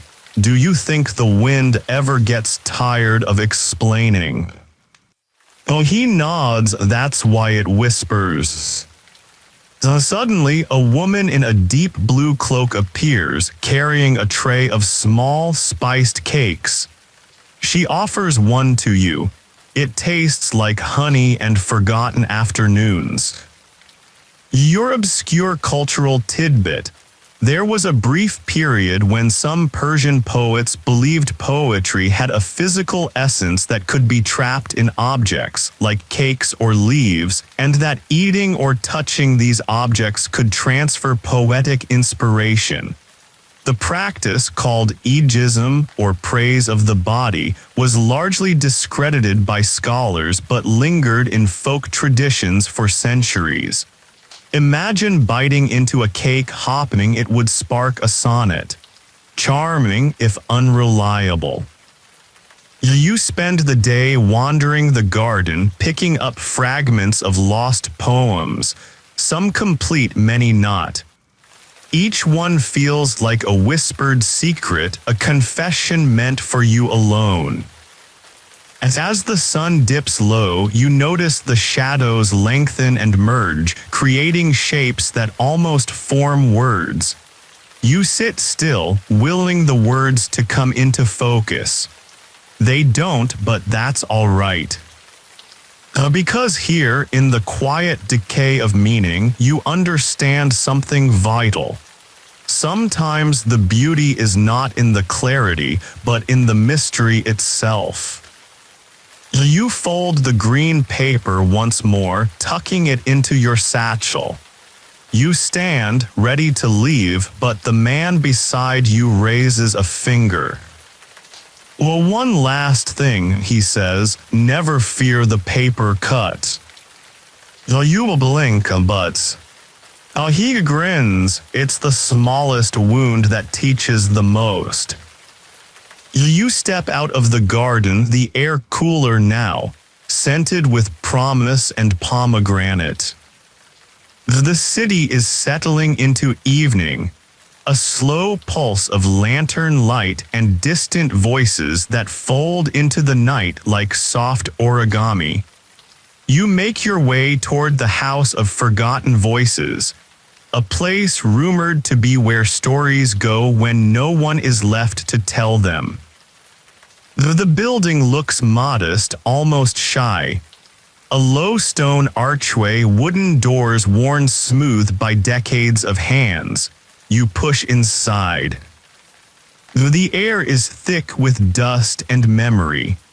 Shelves rise like silent towers, filled with scrolls and books, many covered in a fine film of neglect. The room smells of aged paper, musk, and the faintest trace of lavender. A man with silver hair and a beard like the roots of an ancient tree greets you. His eyes twinkle with the kind of mischief reserved for people who know more than they say. "Well, welcome," he says, "hear the forgotten speak." He leads you through aisles of texts that seem to hum quietly, as if holding their breath. Some scrolls are partially unrolled. Others are tightly bound, hiding their secrets. You stop before a large book lying open on a lectern. The pages are blank. The man smiles.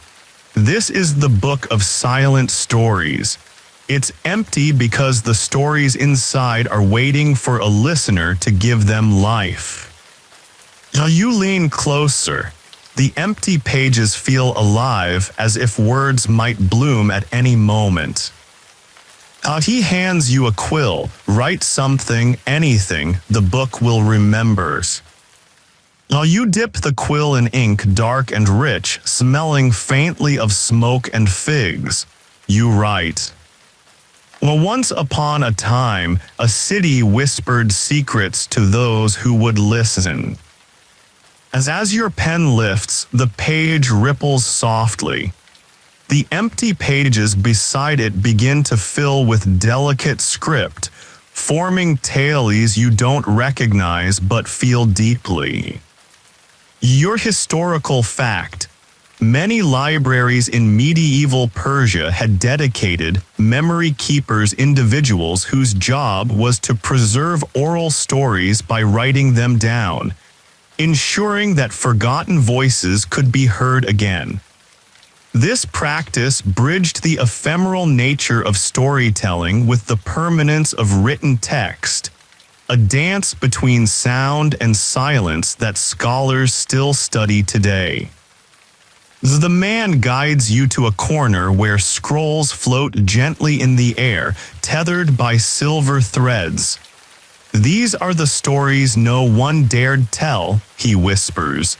"They wait for courage." You pick one. It tells of a poet who lost his voice and found it in a shadow. The words feel heavy and light at once. Your cultural curiosity.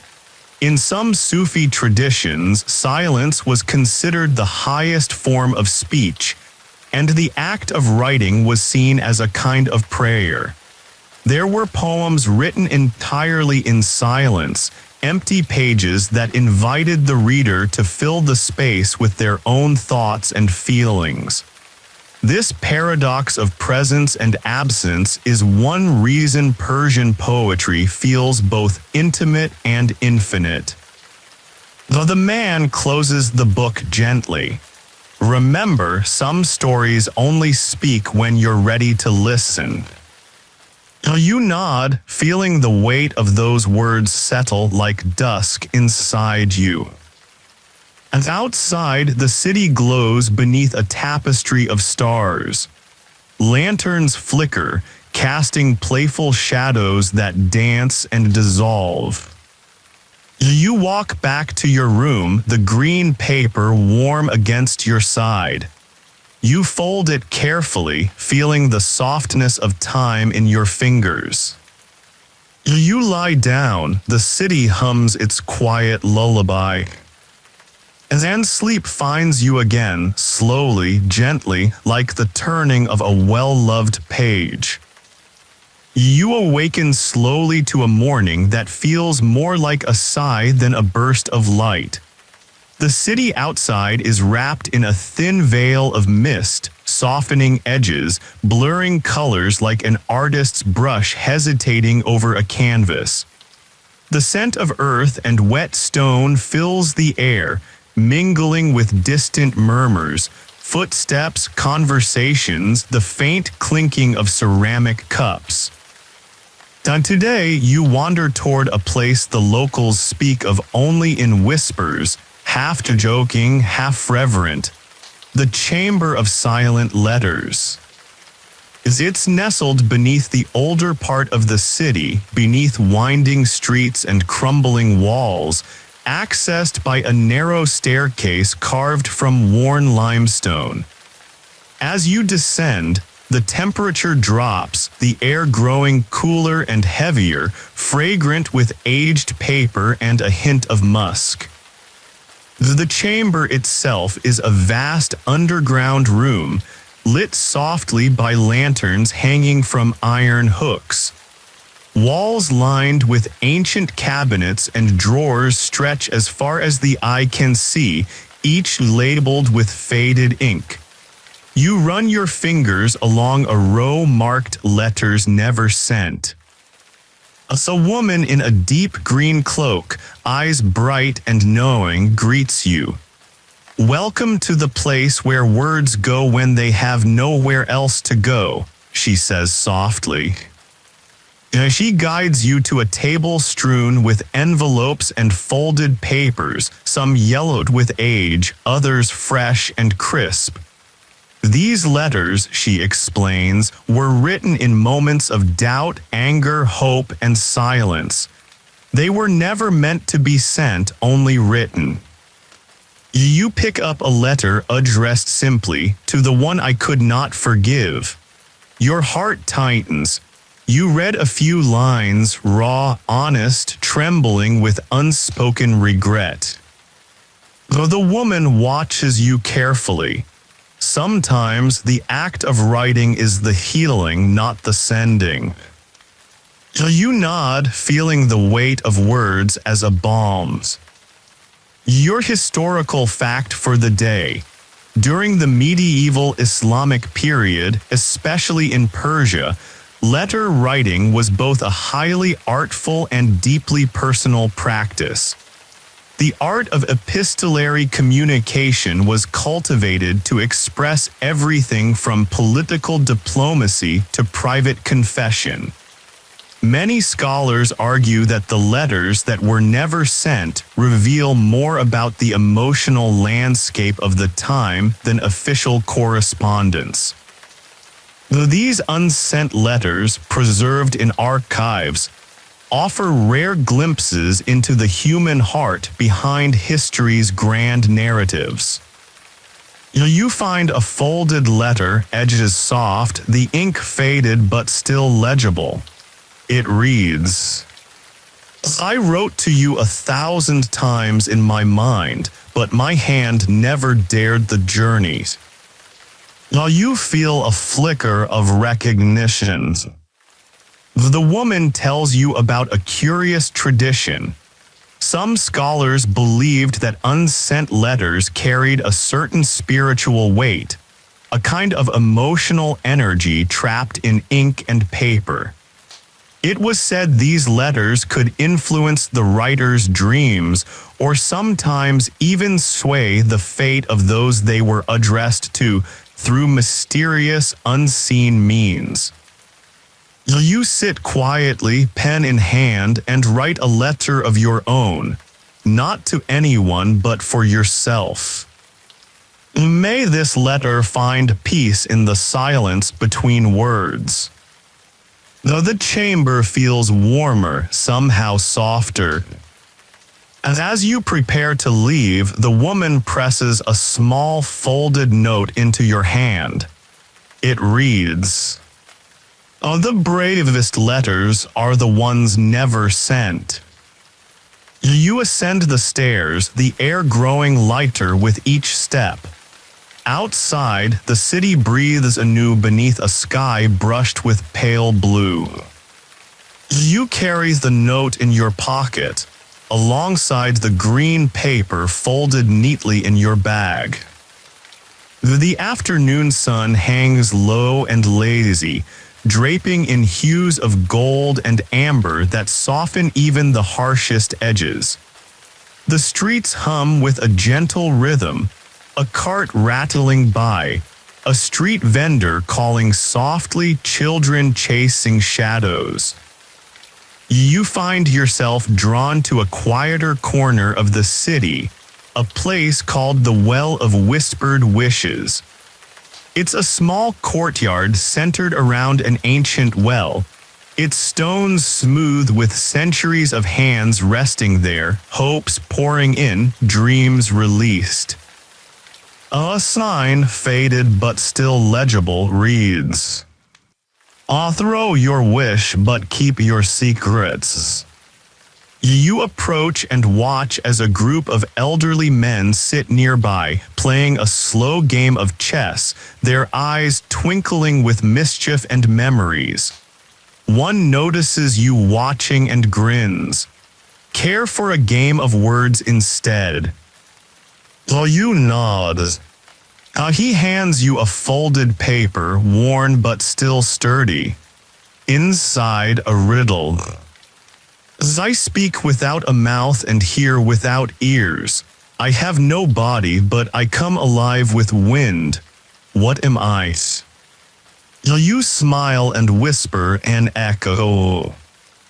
He chuckles, tapping the table. Correct, the well is full of them.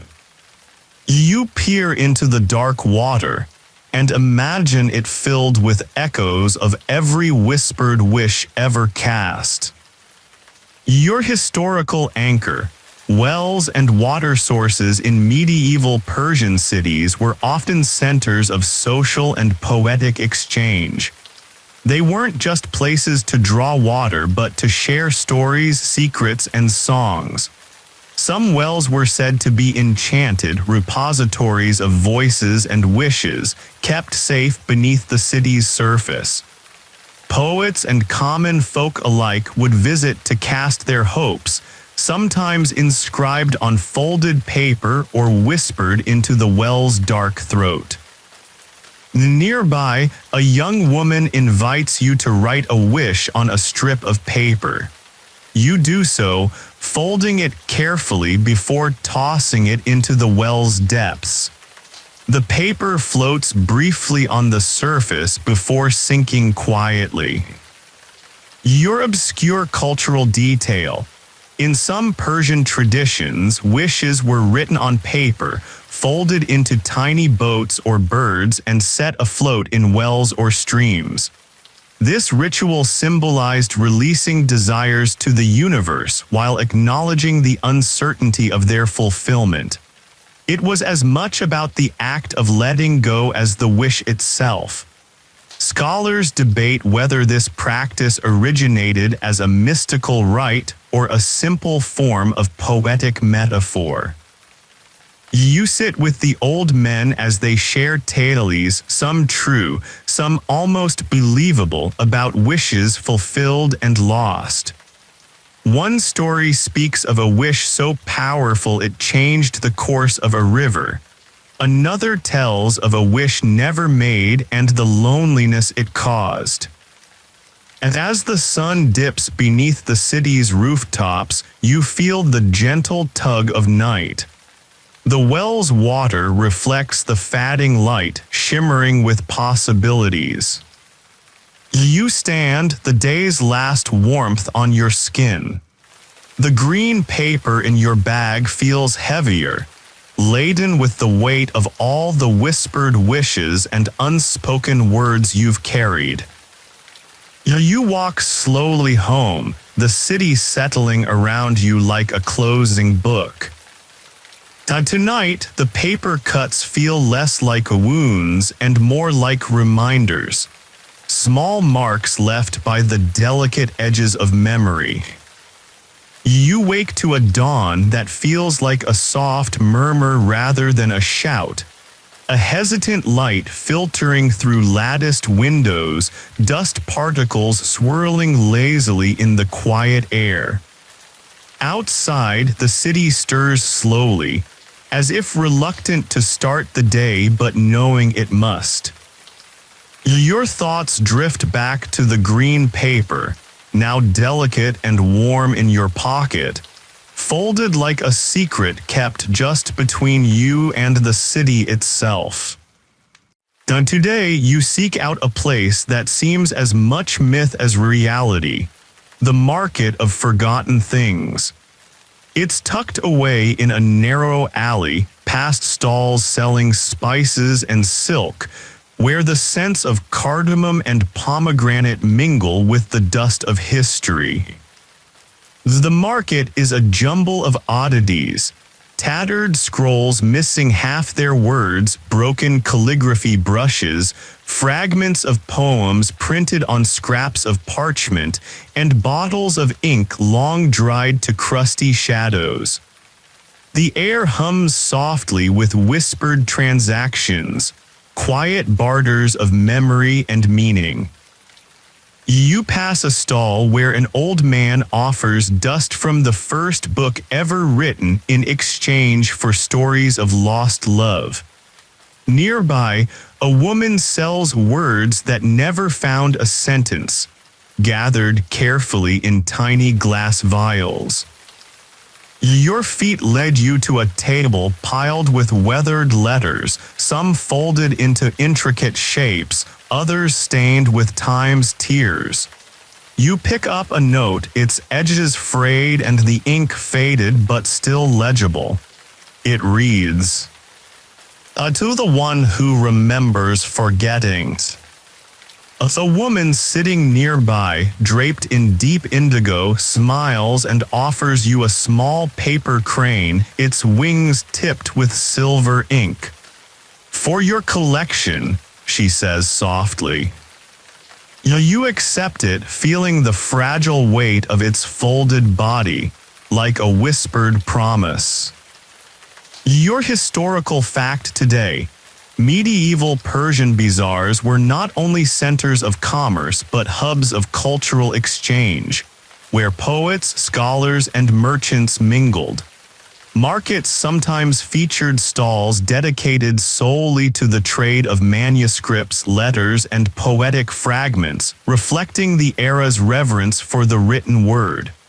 Some markets had secret booths where forbidden or censored texts were traded quietly, a testament to the power and danger of ideas on paper. Nearby, two boys are playing a game of paper chess, where folded sheets with inked calligraphy represent different pieces. They argue over the rules with all the seriousness of generals preparing for battle, and you can't help but chuckle. The game's complexity mirrors the very city itself, a delicate balance of strategy and chance. Your obscure cultural tidbit: there existed a poetic tradition called ghazal, or paper poems, where verses were written on tiny pieces of paper and folded into elaborate shapes, boats, birds, stars, then given as gifts or tokens of affection. Some scholars believe these miniature paper poems were early forms of secret messaging, akin to love letters disguised as art. As you wander, you notice a small paper cut on your finger, a tiny, sharp reminder from the day's journey. You pull the green paper from your pocket, fold it carefully around your fingertip like a soft shield, and continue. The market fades into twilight, the scents of spices mingling with the cool air. You tuck the paper crane into your bag, a new treasure among your growing collection. The city darkens gently, lanterns flickering to life, their warm glow spilling like honey onto cobblestones. You find yourself drawn to a place called the Chamber of Echoed Promises, a quiet sanctuary rumored to hold voices of vows made long ago but never quite forgotten. The chamber's entrance is unassuming, an old wooden door with carvings worn smooth by time. You push it open, stepping into a room that feels like it breathes with its own rhythm, pulsing softly with memories. Inside, walls are lined with small niches, each holding a folded piece of paper tied with thread. You run your fingers along the rows, feeling the weight of countless promises, some joyous, others sorrowful, all carried on delicate folds of parchment.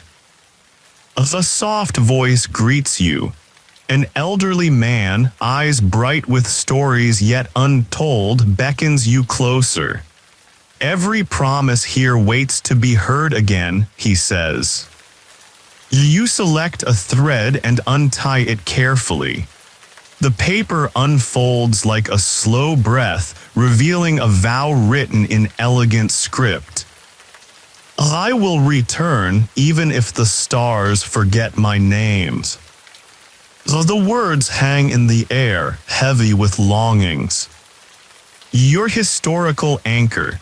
In Persian literary tradition, promises and vows were often recorded in poetry and personal letters, reflecting the culture's deep respect for commitment and honor. Some believed that written promises held mystical power, binding the soul beyond physical realms. These vows were sometimes kept in special promise chambers or libraries, preserved as sacred relics. Now you take a quiet moment to write a promise of your own, and to listen more closely to the quiet moments. Though the man smiles, nodding approvingly. Nearby, a young woman folds a promise into an intricate star shape, placing it gently among the others. She tells you that each folded form carries its own meaning: a star for hope, a boat for journey, a bird for freedom. Your cultural insight today. The art of folding promises into symbolic shapes was more than decoration. It was a language of its own, known as vow origami. The form conveyed emotion and intent alongside the words, creating a multi-layered message. Some scholars debate whether this practice was rooted in mystical belief or practical symbolism, but its beauty is undeniable. You linger in the chamber as twilight deepens outside, the lantern light softening to a gentle glow. The air is filled with the rustle of paper and the weight of unspoken commitments. When you finally leave, you carry the feeling of promises held and promises made, folded carefully in your heart. You wake to a morning so soft it feels as if the world itself is still dreaming. Pale light filters through the carved wooden lattice of your window, casting delicate patterns on the floor like the shadows of leaves on water. The air smells faintly of warm bread and distant jasmine, a gentle invitation to wander once more. And today you follow the faint sound of a flute, its breathy notes curling through narrow alleys like smoke from a hidden fire. It leads you to the workshop of whispered words, a modest building tucked behind a faded sign that reads, "Oh, here silence speaks." Inside, the air is thick with the scent of sandalwood and fresh ink. The walls are lined with shelves cluttered with stacks of paper and carved seals, the tools of those who gave voice to thoughts otherwise too fragile or dangerous to say aloud. A man seated at a low desk looks up, his eyes reflecting a quiet intensity. "Welcome," he says, "here we craft the unsaid." He gestures to a pile of folded papers beside him. These are the whispers, messages too delicate for open speech, too true for silence. You pick up one, its edges worn but still crisp. The ink is faded but legible. To speak is to risk the echo of regret. You feel the weight of those words settle deep in your chest. Your historical fact for today. In medieval Persia, calligraphers and scribes often acted as guardians of secrets, using coded language and intricate script styles to veil meanings. This practice, known as or suspension, allowed sensitive messages to travel safely, a delicate dance of visibility and concealment. Some scribes even developed special inks that changed color under certain lights, adding layers to the silent conversation. The man shows you a curious artifact. A small box containing folded letters sealed with wax and embossed with symbols you don't recognize. These were never delivered, he explains, because sometimes the risk of speaking outweighs the comfort of silence. You fold a sheet of your own, writing a whisper in invisible ink made from lemon juice and crushed hibiscus. An old trick the calligrapher teaches you with a wink. He holds it up to the lamp's warmth and your words bloom slowly, pale as breath on glass. The most honest truths are the ones I haven't spoken yet. He nods solemnly, then seals the paper with a carved stamp bearing a phoenix rising from a scroll. Every whisper needs a place to land, he says, placing it gently into a wooden drawer with hundreds of others. You watch as he demonstrates the ink-breathing ritual, a curious method in which the scribe holds a scroll over simmering steam laced with herbs. The heat lifts the scent of lavender and mint while the ink seems to shimmer faintly, as if waking from a nap. The paper remembers, he murmurs. As outside the workshop, the street feels quieter now, as though the walls themselves are listening. And maybe they are. Your obscure cultural detail.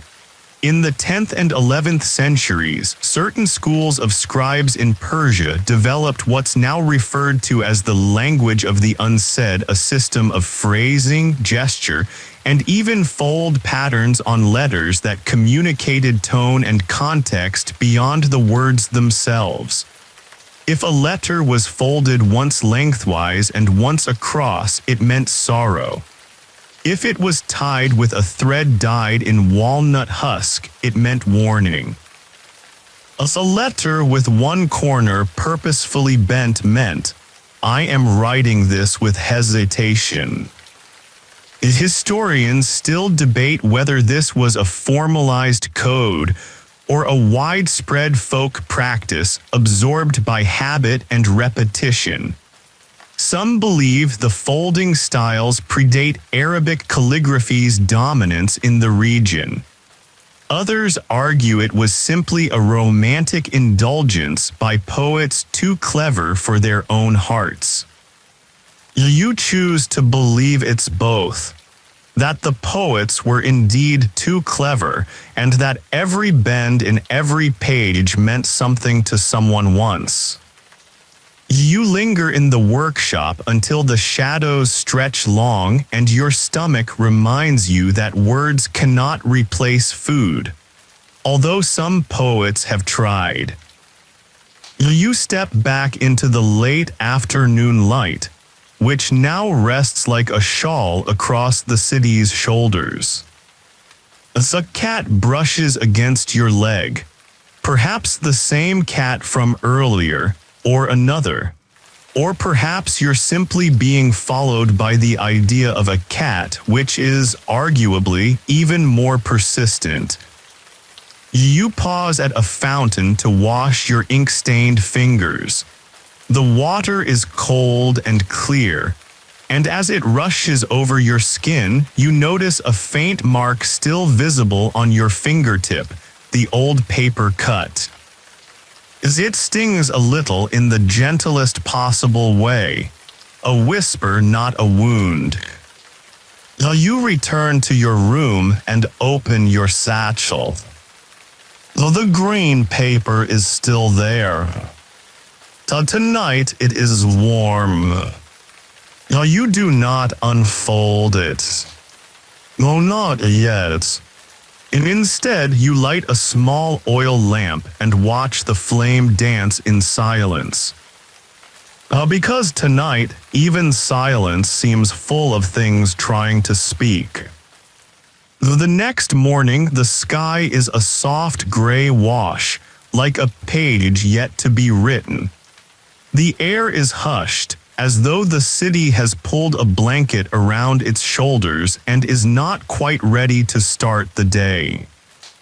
You walk slowly, letting your feet choose the direction. They take you to a quiet courtyard filled with low stone benches and wild jasmine. The scent is dizzying but kind. You sit for a moment, watching the light catch on the petals like ink on silk. Then you see it etched into the far wall of the courtyard, barely visible beneath climbing vines. The Museum of Unfinished Sentences. You smile because of course this city would have one of those. The doorway is narrow, almost apologetic. Inside, the space opens into a gentle hush of dust and light. Shelves line the walls filled with scraps of paper, half-inked scrolls, notebooks with pages torn out mid-thought. There is no guide, just a brass sign that reads, "Complete if you dare, read if you must. Add nothing unless you've felt it first." You pick up a slip of parchment. It reads, "I meant to tell you that day, but the rain was so loud and..." You pause, heart hitching slightly. Another one. The war ended, but something in me never came back. I still don't know. And another. Her name wasn't important, but the way she laughed when the ink spilled. You sit down at one of the tables provided, each with a small stack of blank paper and a very sharp reed pen. No one speaks here. You can hear only the quiet scratching of others writing around you, the occasional sigh, the shifting of robes, paper being folded gently as if it might bruise. You start your own sentences. "If I had listened better, I might have." But then you stop, not because you don't know the rest, but because the pause feels more powerful than the ending. Your historical fact for today. In some literary circles it became popular during the 11th century to circulate open texts, pieces of writing deliberately left unfinished, to be completed by friends, rivals, or even strangers. These fragments were considered social invitations, creative dares, or philosophical meditations depending on the author's intent. Some were never completed, left instead as living mysteries passed from hand to hand. One particularly famous collection, the Dusted Margins, consisted entirely of unfinished poems found in abandoned homes. Scholars still debate whether the fragments were ever meant to be completed, or whether their incompleteness was the point all along. You find a room at the back of the museum filled entirely with walls where people have pinned their own unfinished lines. Some are absurd. The camel refused to wear the monocle, so others are deeply humans. I loved him longer than I admitted, even after. You stand in front of the wall for a while just reading, not finishing. Because sometimes leaving something unfinished is its own kind of honesty. Your cultural insight. There is a Persian saying that dates back nearly 1,000 years. The gods write the endings, we only begins. It was often invoked when stories trailed off or letters stopped mid-sentence. It wasn't considered rude. It was considered respectful, a nod to fate and a reminder that not all things are ours to conclude. As you prepare to leave, you pin your own sentence to the wall. Though the paper remembered me even when I had forgotten myself. You fold one of the blank sheets provided and place it carefully in your satchel, beside the green paper and the crane. This one will stay blank, perhaps forever. Back on the street, the clouds have parted slightly. The sun is not trying hard, but it's there. The breeze carries with it a single jasmine petal which lands on your shoulder and stays. You walk slowly, not toward anything in particular. Because not everything needs a destination. The morning moves like melted honey, slow, sticky, golden. Even the city seems to hesitate between waking and dreaming. You stir beneath soft woven blankets and stretch your limbs with the delicacy of an old manuscript being opened for the first time in decades. Somewhere nearby, a rooster forgets how early it is and crows again, as if making up for missed chances. You smile. Even the birds here are literary. You step outside into air that tastes like sun-warmed stone and ripe figs. You don't have a plan which feels appropriate. The city seems to reward aimlessness with unexpected destinations. As you walk, you pass a wall painted with fragments of poetry, lines in Persian so worn with time they read more like brushstrokes than letters. One catches your eye faint but lingering. I waited by the ink well, but the words never returned. Eventually, your feet led you to a low stone building with tall, narrow windows. A sign hangs crookedly above the door, faded and only partly legible. A library of misremembered truths. And inside it smells of dried apples, old rugs, and slow thinking. The woman behind a desk looks up.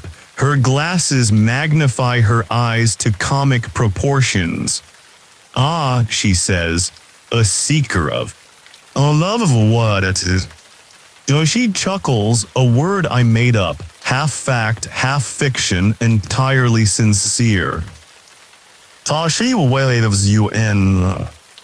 The library is unlike any you've ever seen. No card catalog, no rigid order, just sprawling shelves stacked with curious volumes, books bound in bark, in silk, in stitched together receipts, scrolls nestled in baskets, notes written on the back of menus from vanished taverns. You select a book at random. The cover reads, "Historical events that definitely happened, except maybe not." You open to a page that states confidently, in 1053, a poet named accidentally invented the semicolon while trying to draw a falcon. A footnote beneath reads, "Historians still argue whether this is true. Most agree it's at least delightful." You close the book and laugh softly. The woman behind the desk raises her teacup in silent agreement. Your historical fact for the day. In the 11th century, there was indeed a Persian poet named, renowned for his complex and often sarcastic verse. He was one of the first to blend satire into court poetry, poking fun at bureaucrats, philosophers, and even fellow poets. Though no falcon-based punctuation mishap is documented, his work did influence Persian literary structure for generations, sometimes by making readers uncomfortable. You drift deeper into the library, discovering a section titled Mistaken Origins. A scroll informs you that Persian carpets were originally designed to resemble poems so long that people had to walk through them to read the ending. A nearby plaque admits, "Now this is likely not true, but wouldn't it be wonderful if it were?" You sit for a while on a worn cushion by a narrow window and read a poem to 3 different poets. The librarian informs you it belongs to none of them and all of them. It's one of those wandering verses. You scribble a line of your own on a piece of bark paper left on the cushion. I forget who first said it, but the silence between us was the cleverest part. Your obscure cultural detail. In some Sufi gatherings, it was customary to exchange false attributions as a game, deliberately quoting anonymous or invented poets and seeing who could guess the mood, the region, or the possible name. It was a spiritual parlor game, an homage to the idea that truth, like good poetry, is often best felt sideways. You spend the better part of the day here, not reading so much as drifting through. The librarian brings you tea brewed with crushed dates and orange peel. You drink it slowly like a poem. And as you leave, she presses a small folded paper into your hand. From our anonymous section, she says, "Oh, it reads, 'Oh, you misremembered it perfectly. Thank you.'" You fold the paper gently and add it to the satchel, next to the green page and the still blank sheet you've promised not to fill too quickly. As outside, the wind has shifted. You don't know if it's bringing something new or simply returning something that had never quite left. You wake at twilight, not morning. That alone tells you this day will move differently. The city is draped in violet shadows, roofs glowing with the last warmth of a sun already slipped below the horizon. Lamps blink to life one by one, like the stars are arriving early just for you. You step out onto the street feeling oddly weightless. The night smells of cedar smoke and fresh bread and something else, maybe, or memory. So tonight you are going to the archive of laughter and sighs. Oh, it's only open after sunset because of course it is. You find it near the bathhouse district, in a building shaped like a question mark. Or perhaps that's just your imagination being overly literary again. Inside, it's warm and dim, lit by oil lamps hanging from paper umbrellas. Laughter echoes softly down corridors, followed by sighs that seem to pause midair before fading away. You are greeted by a small man with an impressive mustache and a tunic decorated with stitched punchlines. "Well, welcome," he says. "Please do not laugh unless you mean it." Sighing, however, is encouraged freely. You nod solemnly. He hands you a slip of paper. On it, This archive preserves emotional footnotes. You'll find what you weren't looking for. You begin in the room of forgotten jokes. There's a scroll labeled "The First Time Someone Slipped on a Fig." It reads more like a philosophical treatise than a comedy sketch. Still, it makes you smile. Your historical fact. While often overlooked, Persian literature includes entire volumes dedicated to wit, satire, and observational humor. Scholars like Abaid wrote sharp, clever verses poking fun at hypocrisy, corruption, and the absurdity of power. Though many of these works were banned in their time, they survived through quiet circulation, often disguised as religious texts. In another room, you discover the cabinet of public size.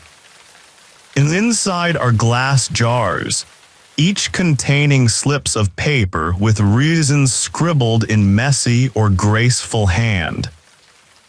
Because she danced with someone else. Because the ink spilled on the only copy. Because the poem ended too soon. Because I could not find the words. You add your own. Because I almost understood and then forgot again. Your cultural tidbit. In some regions of Persia, sighs were considered an emotional ritual, not mere reactions but purposeful releases. Some even believed sighs carried the essence of emotion too fragile for language. It's said that poets would sigh into clay pots, seal them, and gift them to lovers or friends in moments of parting. Romantic, yes. Impractical, absolutely. But memory is nothing if not generous with impracticality. Before you leave, you enter a final room, unlabeled, silent. There in the center is a table with a single piece of paper. On it, one line.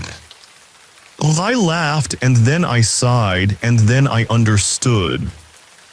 You fold the paper in half, then in half again, and tuck it into your bag. As outside, the city hums with midnight calm. It's cooler now, and the lamps flicker like fireflies with secrets. You walk slowly home, past fountains whispering to no one in particular, past doorways still warm from meals and stories.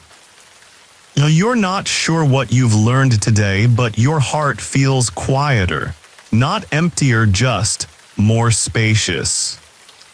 The green paper is still folded tightly in your satchel, but now it rests beside laughter and sighs and silences that feel a little more like belonging. Tonight, you fall asleep before you even realize you've closed your eyes. The morning comes with no fanfare. Just a shift in the light, the smell of warm stone, and the sound of water in a basin being gently stirred by a breeze. You rise slowly, still wrapped in sleep, and sit for a moment on the edge of your cot, unsure if you're ready for this world or another. Your hands reach instinctively into your satchel. The green paper is still there, folded, unchanged, patient. You whisper to it, "Not today," and it makes no complaints.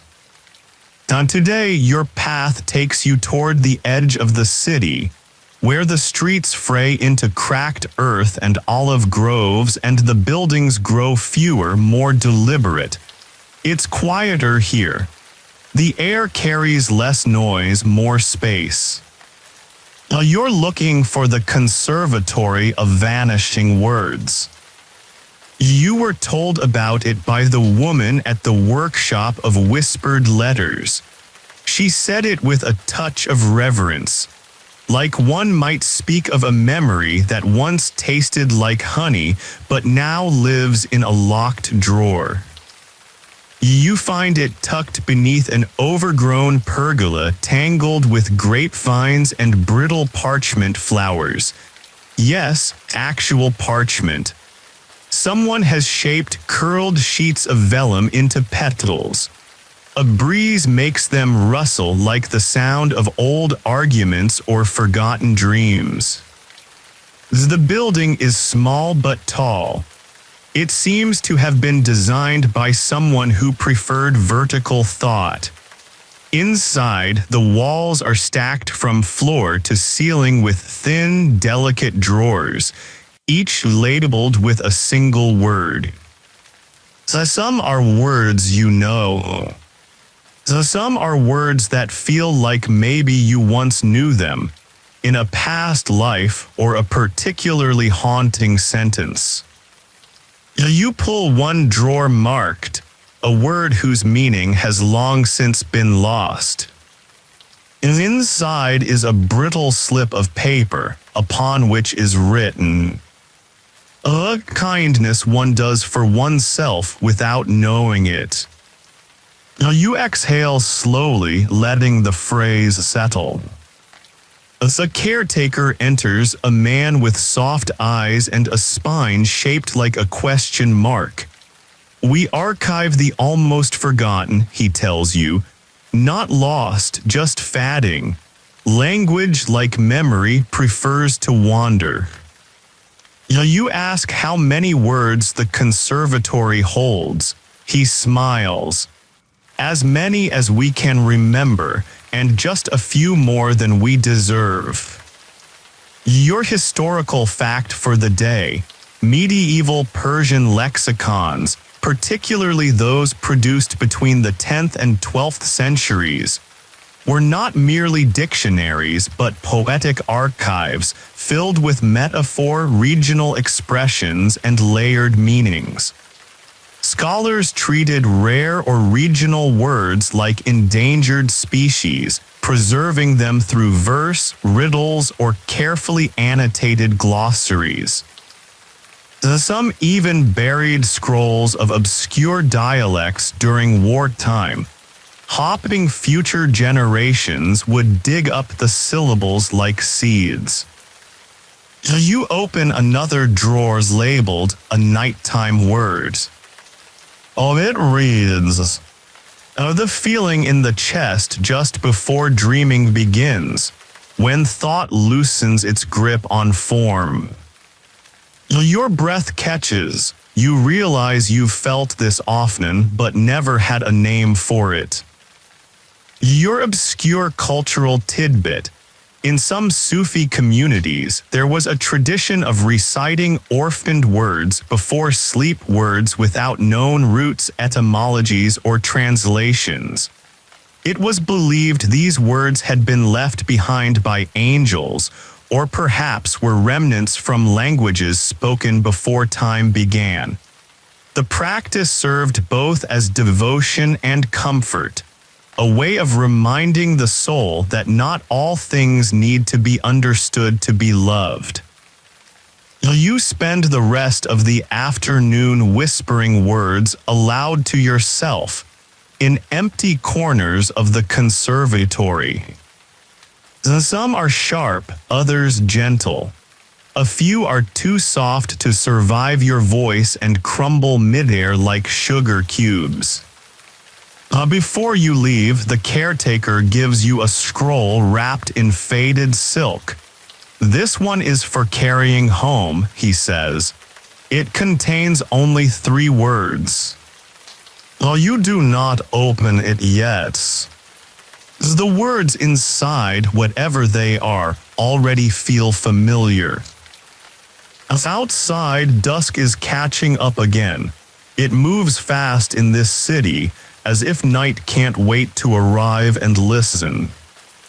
As you walk back, you pass a boy selling candied pistachios. You buy a handful, more for the nostalgia than the hunger. As you chew, you realize the green paper still rests near your heart. Now you unfold it for the first time in days. As inside is a single word written in pale ink. Still, you sleep deeper that night, not darker, just deeper. You dream of scrolls drifting down a river of ink. Paper cranes resting in almond trees, a library that murmurs in its sleep. You wake to a softness in your bones, the kind that comes from long, silent conversations with things you can't explain. And today, the wind carries you. Literally, you take a small sail cart, half chariot, half kite, that rolls through the narrow eastern streets, catching breezes like whispers caught in linen. The driver says nothing, but hums a tune that loops in your head long after you disembark. You find yourself at the gates of the scriptorium of miswritten histories. The doors are tall, copper, and slightly warped, as if truth had leaned on them a little too hard. Inside, scholars sit cross-legged with ink-stained hands and furrowed brows. The room is filled with scrolls stacked haphazardly, like sand dunes left behind by an intellectual windstorm. You're greeted by a man with an elaborate turban and a half-eaten pomegranate in one hand. "Oh, come to meet the mistakes?" he asks. "Yes," you reply, "I've made a few myself." He chuckles, "Good, then you'll feel right at home." The scriptorium is a place where the errors of historians are not erased, but archived. Mistranslations, conflicting dates, poetic exaggerations, all gathered here as testament to the very human art of getting it almost right. He shows you a scroll that claims the Mongols invented coffee in a fit of sleep-deprived inspiration. Another states that was actually 3 different poets pretending to be one man, like a literary trench coat. None of this is technically true, he admits, but it's emotionally accurate. Your historical fact for the day. In the 12th century, Persian historian documented a now-lost text called the Mirror of False Reflections, a tongue-in-cheek chronicle of exaggerated events and contradictory accounts. It was read aloud during winter gatherings as entertainment and education, not despite its flaws but because of them. It taught that truth often hides between mistakes. You sit beside a woman carefully copying a letter where someone accidentally addressed the Sultan as beloved raisin. She explains that typos in official court letters were once believed to be signs of divine intervention or cosmic jokes. In one case, a missed dot in Arabic changed the word blessings into butter. The scribe was not punished. Instead, the Sultan sent butter to the entire court as a gift. The story became a proverb. Your obscure cultural detail. In certain poetic schools, deliberate errors called were inserted into verse to test the reader's attentiveness and humility.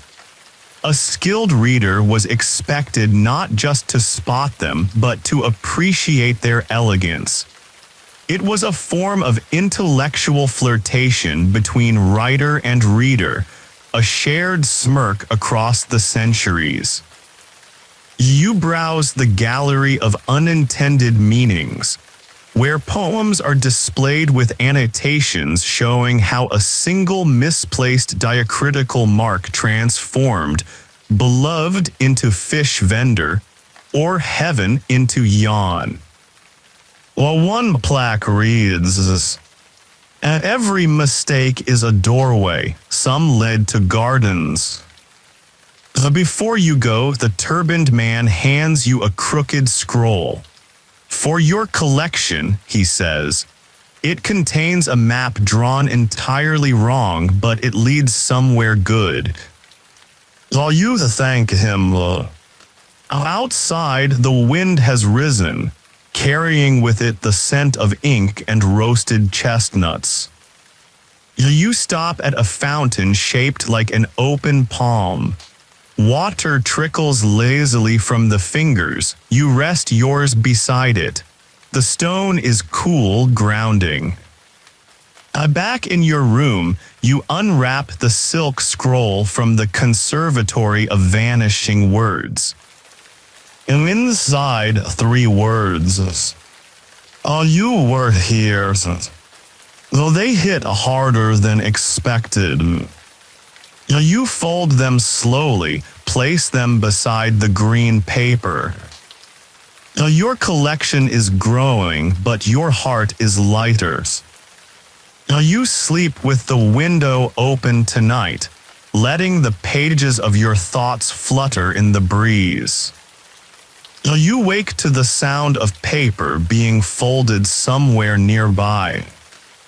Not harsh or hurried, but soft, careful, practiced, like someone building a memory out of silence. You rise slowly, stretch the sleep from your limbs, and step outside into a sky the color of old parchment. The kind that's been folded too many times but still holds together. A breeze greets you with a gentle tug at your sleeves. You whisper good morning back. And today you're heading toward the foothills, just beyond the city's eastern edge, where the stone paths give way to wild rosemary and slow hills dotted with fig trees. It's a longer walk, but the air is crisp and the birds are in a generous mood. You're looking for the garden of repeated stories. It isn't marked on maps. Locals give vague directions, all of them involving dreams, coincidences, or goats that refused to move. Eventually, though, you find it tucked in a gentle hollow beneath 2 wind-scraped cypress trees, behind a gate made of twisted vines and broken quills.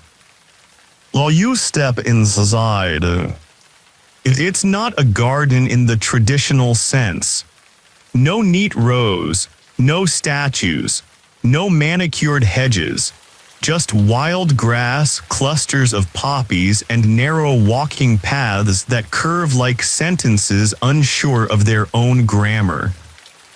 In the center stands a pavilion, low-roofed, open-walled, its columns wrapped in faded scrolls. A woman sits beneath it, cross-legged, her lap full of paper scraps. She greets you without looking up. Choose a story, she says. You ask how many there are.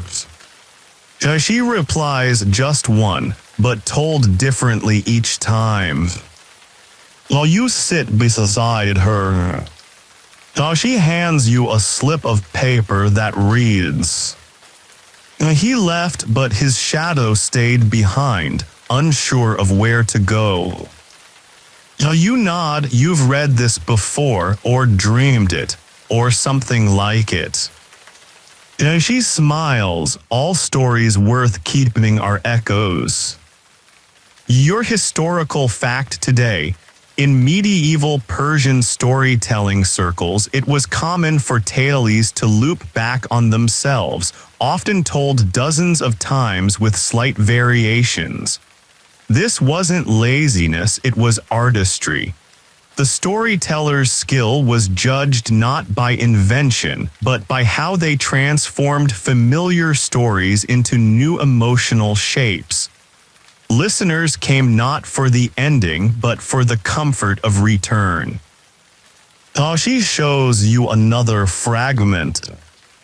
The pen ran dry before he could apologize, and so the letter ended with silence. You write one of your own. She read the same line every night, hoping it would change. You pin it to a board filled with other fragments.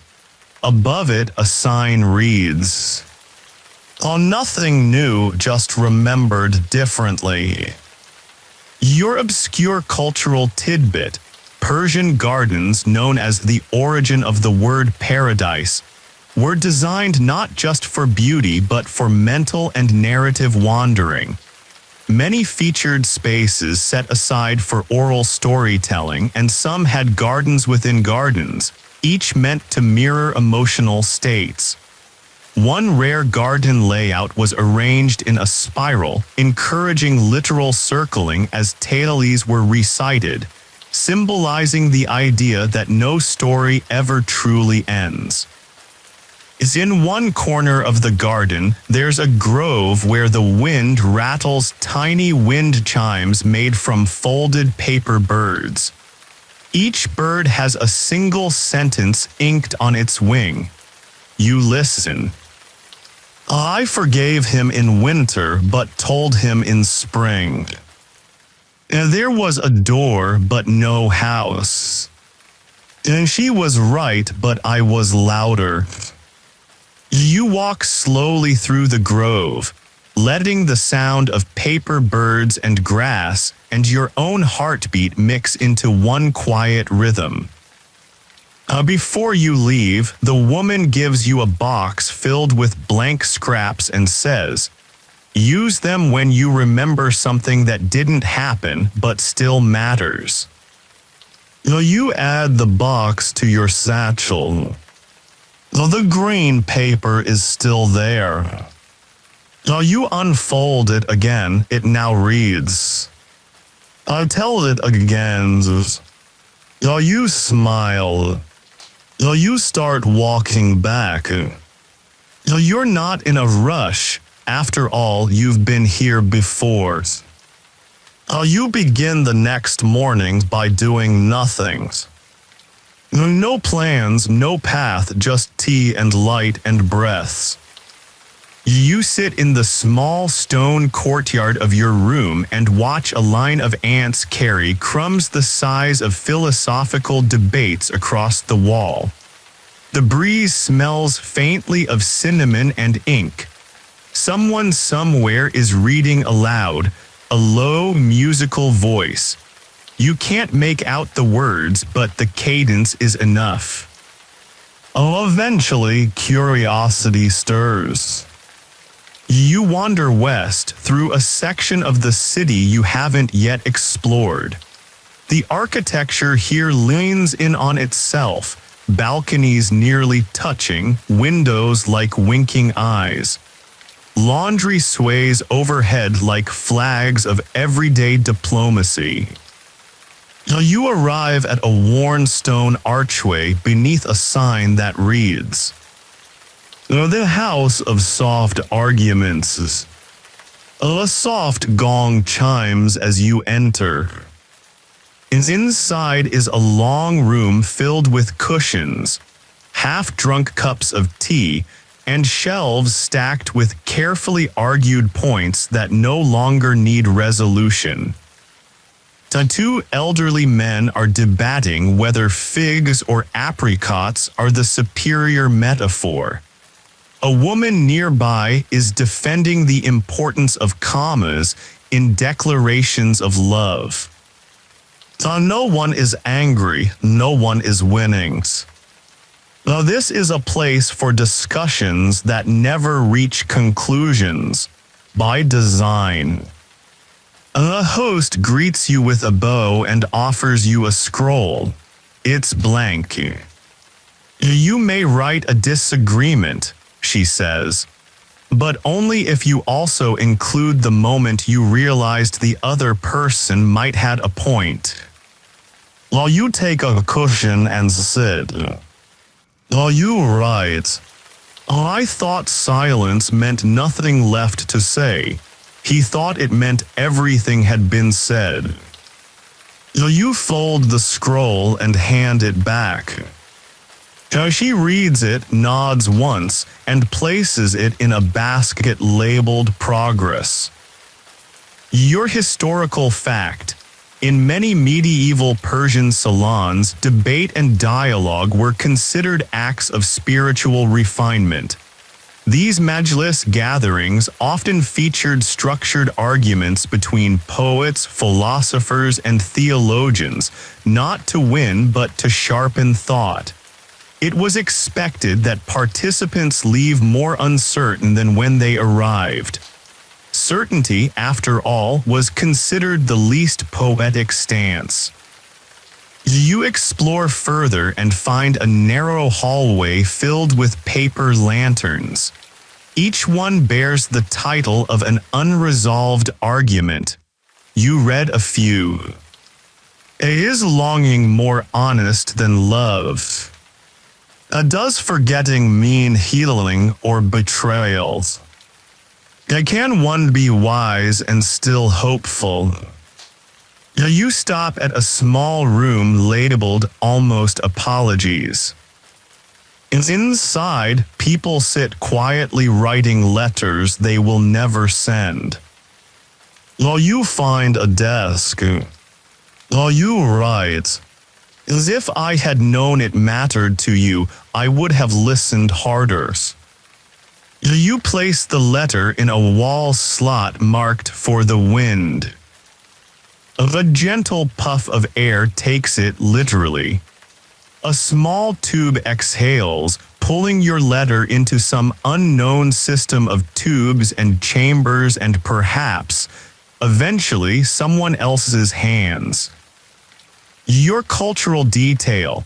In parts of it was traditional to write unsent letters to loved ones during the spring equinox. These letters, called or air letters, were believed to be carried on seasonal winds, whether symbolic or believed to be spiritual delivery systems. The act brought closure and sometimes surprise. There are stories, though unconfirmed, of letters being returned with notes added in unfamiliar handwriting. You return to the main hall.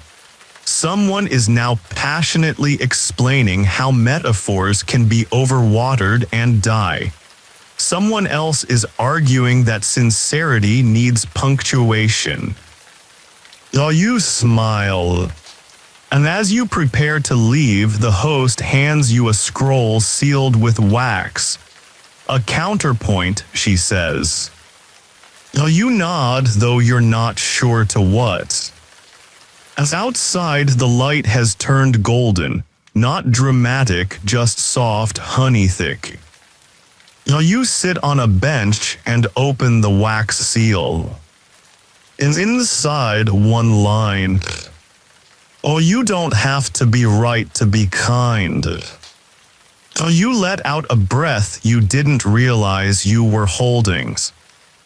You reach into your satchel, pull out the green paper. It now reads. And if not right, then soft. You fold it again, it feels lighter each time.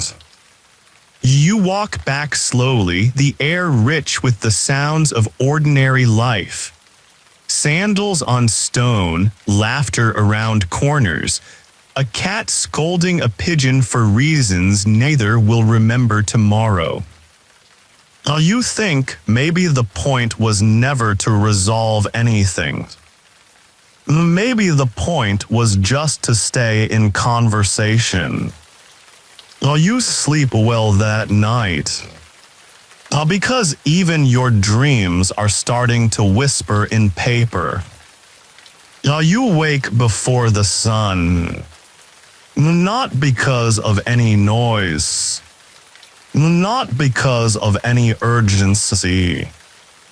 Just because. The room is still dark, the world not yet in motion. You sit up and feel the weight of the quiet settle on your shoulders like a soft shawl. You reach for the satchel. The green paper is there, folded and familiar.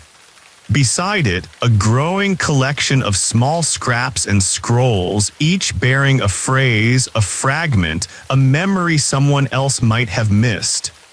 You hold them in your palm and they rustle faintly, like leaves remembering wind. You light a small lamp and write on a blank scrap. Not all mornings begin, some simply continue. You step into the cold. It's not cruel, just honest. And today you head northwest toward the oldest part of the city. The streets narrow. The stones are uneven, worn from generations of deliberate footsteps. Cats watch you from rooftops with their usual blend of judgment and casual enlightenment. You're searching for a place only spoken of in low, amused tones. The museum of things misplaced on purpose. It's said to house objects that were never truly lost, just left behind with intention. You find it between two aging tea houses, behind a wooden gate that creaks like it's being reminded of something. Inside, the museum is hushed but not solemn. The light is dusty as if filtered through memory. Shelves, drawers, open crates, all filled with everyday items bearing handwritten tags. A comb, a spoon, a slipper, a pressed flower. A button carved with initials you can't read. You walk past a shelf labeled, "Objects left after arguments." The cracked bowl, a scarf, a half-written poem. Another section, things that wanted to be forgotten but weren't. A child's drawing, a wedding invitation with the names scratched out. A single chess piece. You stop before a display marked. The note they never meant to send. Is inside an envelope with no name. You ask the curator, an older woman wearing a robe stitched with constellations, what's inside. She shrugs, no one has opened it. You tilt your head. No one dares, she adds. Some things matter more as mysteries. Your historical fact. During the later 11th century, certain Sufi scholars wrote about the concept of sacred absence, the idea that some items, ideas, and even people could carry more meaning in their not being than in their presence. These thinkers often created intentionally incomplete works, believing that the space left behind invited divine interpretation. Some even practiced a ritual of purposeful misplacement, hiding letters or objects in the city with the belief that they'd be found when needed most. You wander into a dim hallway titled "Words That Couldn't Be Said." It's silent here. Instead of written tags, each object has a thread wrapped around it, dyed in different shades. Red for anger, blue for grief, gold for love, gray for something that no one has yet named. A clay figurine tied with 3 threads, a book with its spine facing inward, a necklace with a broken clasp. You feel a weight in your chest, not heavy, just expansive. Your cultural detail. Some families kept a shelf of pauses, a small wooden ledge in the home where items were placed during times of emotional transition. A mug from a conversation that ended too soon. A slipper worn during waiting. A dried rose held during a long goodbye. These shelves weren't shrines, just soft reminders that the unsaid still lingered with dignity. Before you leave, the curator offers you a box. Inside, a single folded paper and a note that reads, "This was left by someone who said they hoped you'd find it." You open it.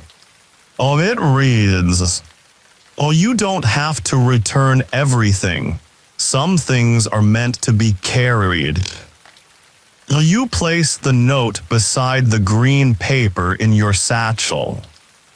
You walk slowly back through the old streets, past the cats, past the memories, past the moments that now feel both yours and someone else. Back in your room, you whisper the words again. Some things are meant to be carried. And this time you believe it. Though the next day feels like a sigh in motion. Though the wind is slow, the city quiet, even the doves seem to coo with less conviction.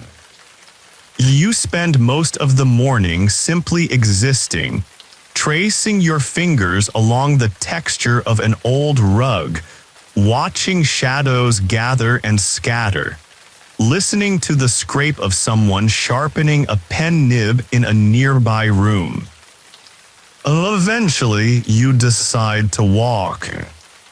No purposes, just movement. Though the streets guide you without question.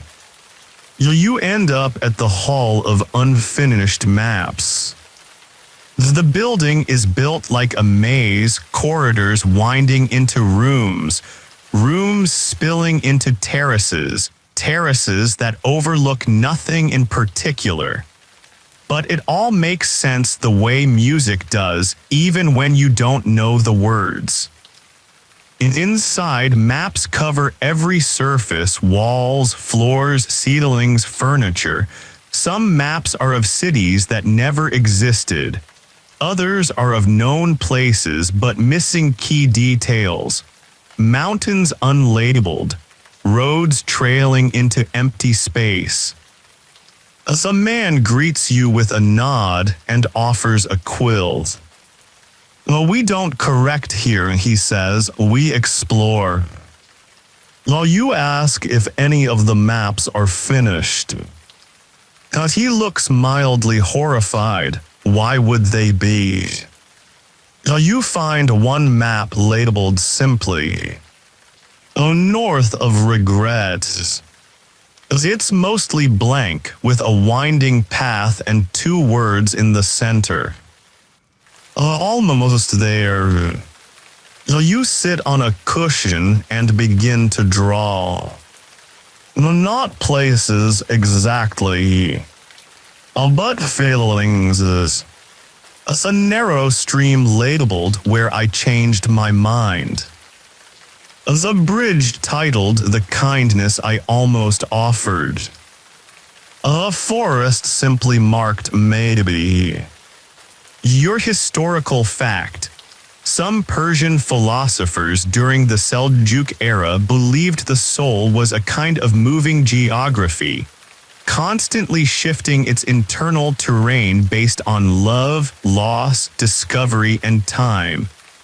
In certain schools of thought, spiritual growth wasn't measured in moral deeds, but in the expanding complexity of one's inner map, whether or not the traveler knew where they were going. You are offered tea on a map-shaped tray. The sugar cube resembles a mountain peak. The spoon curves like a river. You sip slowly and gaze at a large mural titled Known Lands of Forgotten Futures. It's beautiful, vague, comforting. You ask the guide about it. He shrugs, it's just what might been. He smiles. We leave space for it. Your obscure cultural tidbit. It was once common to include imagined landmarks in family heirloom maps, places representing hopes, failures, or longings.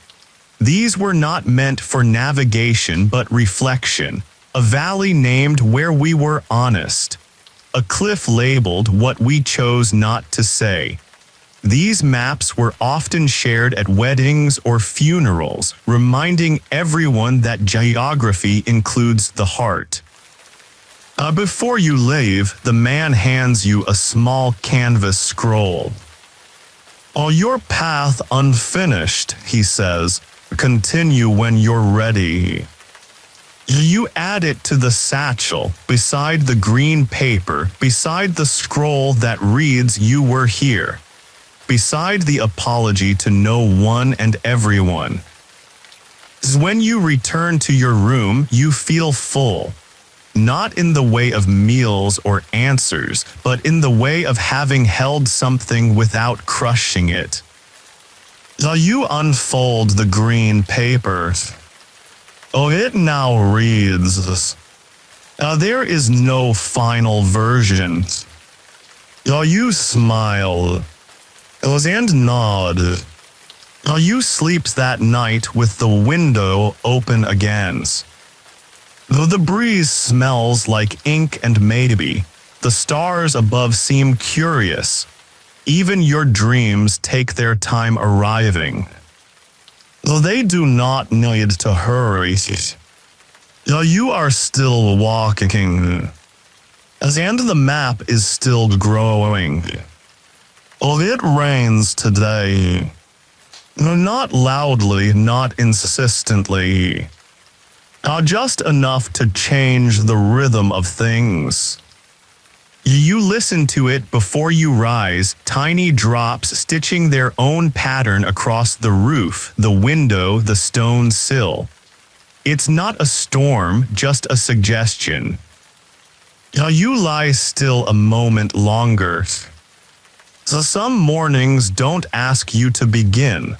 They simply wait for you to join what's already happening.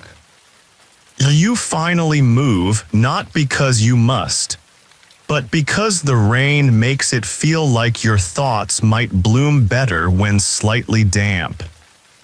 You wrap yourself in your warmest shawl, the one that smells like old pages and slow tea, and you head into the softened streets of. Though the colors are muted today, blues have gone gray, the reds of market stalls have dimmed to rust. But it's beautiful, like the city is dreaming with its eyes open. You're heading to a place spoken of almost as a whisper, the rain house of letters never sent. You've heard of it before, fragments dropped in conversation like breadcrumbs from someone else's wistful walk. A man at the bakery once said, "That's where the sky goes to weep its unwritten thoughts." You didn't ask what he meant. You just remembered. You find it behind an ivy-covered courtyard, guarded not by doors but by curtains of water, thin falls that flow from the roof and part only when you step close, like memory recognizing you. Inside, it smells of stone and wet ink. There are no shelves, no desks, just folded letters hanging from threads swaying softly in the breeze. The room hums with the scent of lavender and candle smoke. A caretaker appears, not old but aged the way quiet places age. She nods at you, no words needed. She hands you a letter sealed in wax. You open it.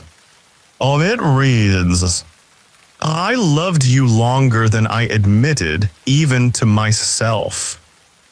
You fold it again. You whisper "me too" to no one in particular.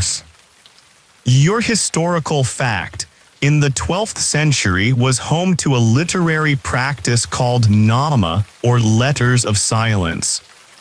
These were messages composed not to be read but to be written. Their purpose was personal catharsis, not delivery. Some were later burned, others buried beneath trees, and a few rare and reverent were left in sacred places like shrines or riverbeds, trusting nature to carry their intentions. The bell chimes softly. The caretaker gestures to a long table with parchment and ink. You said. You right. You didn't fail, it was simply not your time. You fold the paper, seal it, and hang it from an empty thread. It sways as if exhaling. Your obscure cultural tidbit. During periods of heavy rain, poets believed the sky was weeping forgotten verses. Poems that had been thought, even begun, but never completed. Some would gather outside with ink-stained robes and open hands, hopping inspiration would land on their palms like rain. A few wrote entire collections titled From the Sky's Journal, mostly imaginations, but beautiful ones. You walk through the hanging letters. Some flutter as you pass, others stay still like secrets not yet ready. You stop at one that reads, "Forgive me for loving you too quietly." You don't read another. You don't need to. Outside, the rain has slowed to mist. The stones glisten like quiet applause. You walk home through streets that feel heavier and lighter all at once. You don't open the green paper tonight. You just hold it. Though that is enough. You wake to silences. Not the silence of absence, but the kind that wraps itself around you like a friend who knows not to speak too soon. Though the rain is gone, the sky is clear. Though there's a strange stillness today, as if the city is holding its breath, or perhaps has just remembered something important and doesn't want to forget again. You take your time dressing. You braid your thoughts slowly, knotting them behind your back like stories you've already told yourself, but enjoy retelling anyway. Today, you're going to the room of final drafts. You didn't plan to. You didn't need to. You just knew. It's not far. Tucked beside a dried-up fountain. No sign, no name, just a doorway shaped like a question mark turned sideways. Inside is a single large room. White walls, wide windows, a single desk, and shelves filled with identical books, all unlabeled. A woman sits at the desk. She's not writing, she's just waiting. She gestures to the shelves. All versions, she says. You approach. You take a book at random. The cover is blank. Inside, a version of your journey. It begins differently. You didn't come alone. The letters were someone else. The green paper said something else entirely. You blink. You return the book. You take another. The same path, different choices. The same tea, but it tasted like loss instead of comfort. The same map, but it led somewhere else. You ask the woman if these are all fictions. She smiles. No, just drafts. Your historical fact, Persian scholars, particularly those trained in refined literature and ethics, often wrote multiple versions of their personal reflections. Autobiographies, essays, even prayers were revised again and again, not for accuracy but to reflect new understandings. The final version wasn't the truest, it was simply the most recent. Truth, in their view, evolved with time and tenderness. So you are offered a blank book. While you hesitate. Rewrite, the woman says, not to finish, just to notice. While you begins. I walked a city that remembered better than I did. I collected silences in folded papers. I tried not to understand too quickly. Well, you stop after a few lines. You close the book. Though that's enough. Though the woman takes it, places it on the shelf without reading. Though there are no names here. Only echoes. Your cultural detail. In some families kept what were called dust memoirs, stories written and rewritten, intentionally incomplete. They were shared with children not as fact but as gentle invitations. Over generations, these books became woven collaborations, layered with edits, additions, and even contradictions. The goal was not clarity, it was connection. You thank the woman and leave. The sky outside is pale gold, the air tastes of endings. You reach into your satchel and unfold the green paper. It now reads. You wrote more than you knew. You fold it again, slower this time. Back in your room, you open the drawer beneath your bed. Inside, a small wooden box.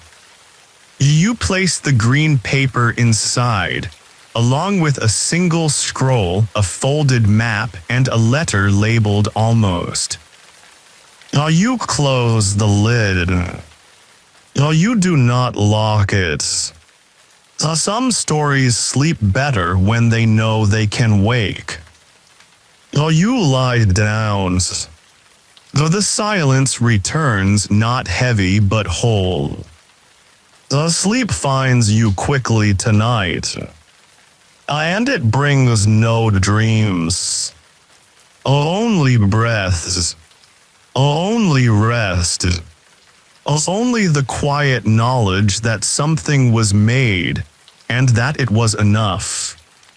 You don't wake so much as arrive. A soft shift of weight, a turn of the mind, a moment where the veil between dreaming and waking is just thin enough to pass through without rustling. The sun is already high but diffused, light filtered through silk. Your room is quieter than usual. The sounds outside have dimmed, or maybe you've just stopped reaching for them. You feel no need to rise quickly. You have nowhere urgent to be. And wonderfully, no one expects you. After some time, you dress slowly. Each movement feels like part of a ritual. The folding of sleeves, the brushing of hair, the lacing of sandals, nothing is rushed. You let the world meet you at your pace. Today, you head toward the high terraces. You've passed them before, always in a hurry, always with another place to be. But now you climb this. Each step is deliberate. You feel the stone beneath your soles, the sun on your neck, the breeze in your breath. By the time you reach the top, the city is below you, a soft quilt of rooftops, domes, and dust. You can't hear anything, not truly. Just the imagined sound of what life might be doing without you. Oh, it's beautiful. And just a little lonely. But not in a bad way. You've come to the observatory of forgotten stars. Not a real observatory, not anymore. Its telescope long disassembled, its charts faded into pale smudges, but still it waits. A place that once studied the heavens and now simply remembers them. Inside, the walls are covered in constellations, painted, carved, burned into wood, but none of them match the sky you know. Though these are maps of stars that no longer shine. The curator greets you without speaking. He's wearing a robe the color of moonlight through smoke. His eyes are kind in the way winter is kind, not warm but honest. Oh, he offers you a seat. And together, in silence, you watch the painted sky overhead. A dome rotating so slowly it might not be moving at all. You ask what the constellations are. He replies softly, dreams we let go of so others could grow. Your historical fact. In the medieval Islamic Golden Age, Persian astronomers not only mapped the stars they could see but also documented theoretical constellations, clusters imagined based on mathematics, philosophy, or poetic intuition. These absent constellations weren't meant for navigation. They were thought experiments, spiritual metaphors. Some believed they were the sky's way of suggesting what had once been or what might return. So the curator points to one cluster shaped like an open hand. It's called Al-Yad Al, he says. The hidden hand. It's said to guide those who don't know they're lost. You ask if the stars still exist. He shrugs somewhere, or maybe they never did. Your obscure cultural detail. In outer villages, it was once believed that when a person let go of a dream, not in anger but with grace, the stars accepted it as a kind of offering. The dream, now unburdened by expectation, would become a light in someone else's sky. A hope redistributed, a form of cosmic generosity. While you gaze upward, the constellations shimmer faintly as if nodding. You take a charcoal pencil from the table and begin to sketch your own cluster. The 5 dots, a line connecting them like a winding road. You name it still. When you finish, the curator takes it and pins it gently to the northern wall. He doesn't ask what it means. He doesn't need to. Before you leave, he presses something into your palm. A pebble, smooth, heavy for its size. When you turn it over, there's a single word carved into its surface. Lightless. You ask what it's for. And to remind you, he says, that not all stars shine. Some simply hold space. You carry it home. The green paper is already waiting. You unfold it. It says, you are part of the night too. You don't fold it this time. You just place it gently beside your pillow. And you rest with the stars seen and unseen, keeping quiet company. There's a kind of quiet that comes only near the end. Not silences, but presences. The fullness of air. A sense that everything that needed to be said has either been spoken or forgiven. You wake with that kind of quiet, and you do not rush it away. You sit with your tea for longer than usual. You let the steam rise, curling into little questions with no answers. You notice how the light lands on your hands, how the breeze smells a bit like cedar and bread. You decide to take a walk. Not to anywhere new. Not to anywhere at all. Just with your feet, with your memory. You revisit places you've been, streets that once felt confusing now feel familiar. That corner where the man sold cloud-shaped sweets. That wall where letters were once pinned. That doorway with the cat who never blinked. They all remember you quietly. You arrive at a small circular plaza you've never stopped in before.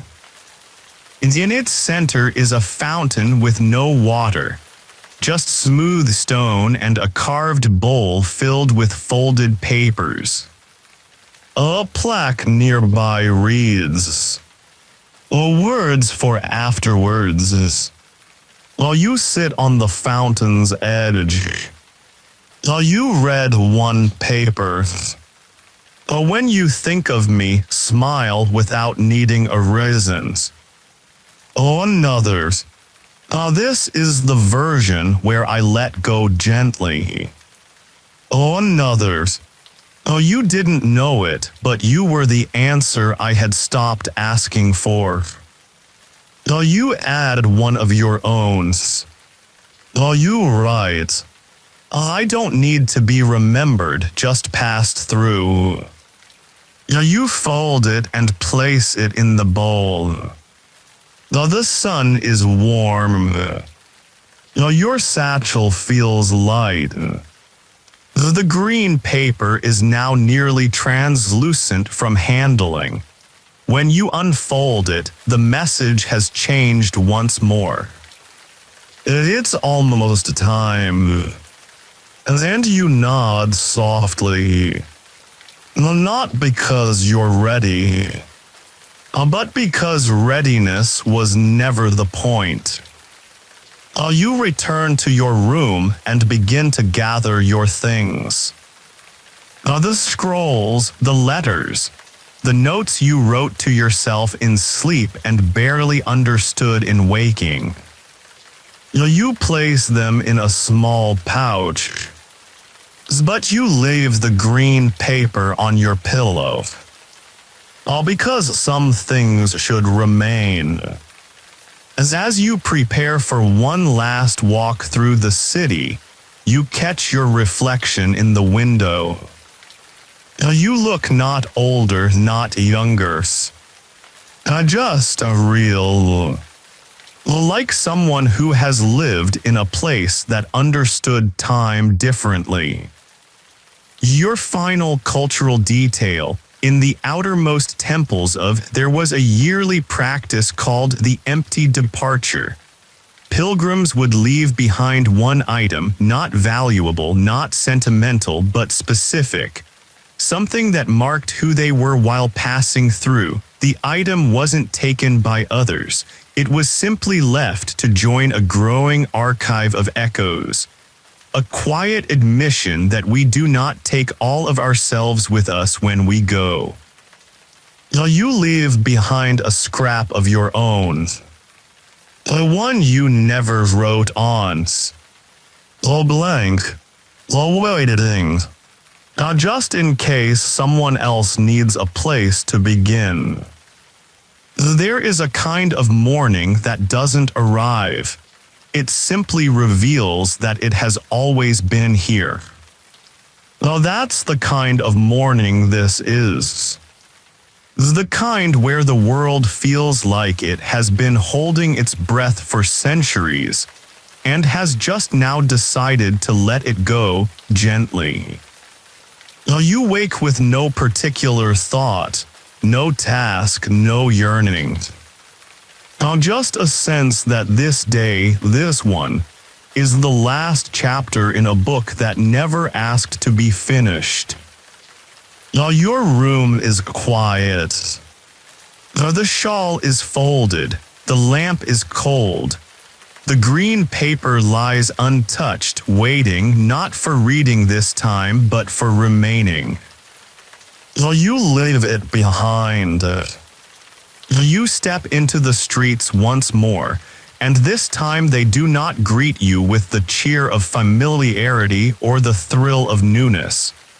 Instead, they simply allow you to walk. They do not need to impress you anymore. They are no longer performing the idea of a city. They are just being. Oh, and that's enough. While you retrace your steps, past the doorway of the house of soft arguments, now silent but not closed. Past the garden of repeated stories, where a new story has begun again with the same first line. Past the old man with the chessboard made of silence, who looks up and nods with a small smile, as if to say, "You were always going to return here." You pass the fountain of words for afterwards. There's a new paper in the bowl now. You don't read it. You don't need to. You walk on. Up the narrow stone stairs that lied beyond the oldest part of the city, up toward a ridge where the air grows thinner, and the view wider and the past less heavy. The terrace of nearly remembered things. You've heard whispers of it, of course you have. But today you're not hearing. Today you're remembering. The path curves around a small wall where hundreds of names are scratched, not names of people, but names of moments. Words like, the sound of bread cooling. A kiss I almost returned. The argument that forgave itself. You sit on the edge of the wall and let your legs dangle. Below you breathes softly, rhythmically, as if dreaming its own history back to sleep. Beside you, a woman sits cross-legged with her back against a tree, sketching stars she cannot see. So she glances at you, then back at her parchment. So she doesn't ask your name. So she simply says, "You made it." And you realize she's not talking about the climb. So you ask what she's drawing. Versions, she replies. What might have been if we'd taken different turns? So you nod. You sit in silence for a long time, maybe hours, maybe no time at all. Eventually, you take out your scroll, the one marked still. You press it into the soil beneath the tree and whisper, "This is where I leave it." The woman smiles. You both close your eyes. And for the first time in what feels like years or centuries, you don't feel the need to understand everything. You just are. Your final historical fact, Some Persian mystics taught that the soul was like a scroll written on by life, folded by grief, smoothed by love, and passed quietly into the hands of silence. The soul wasn't meant to be read aloud, only cradled. And your final cultural detail. In some homes, there existed a final page in family storybooks titled simply "What Wasn't Written." Children were told to look at it before sleep and imagine their own ending, not as a test, but as an invitation. You rise. You walk back down the hills. The one last time.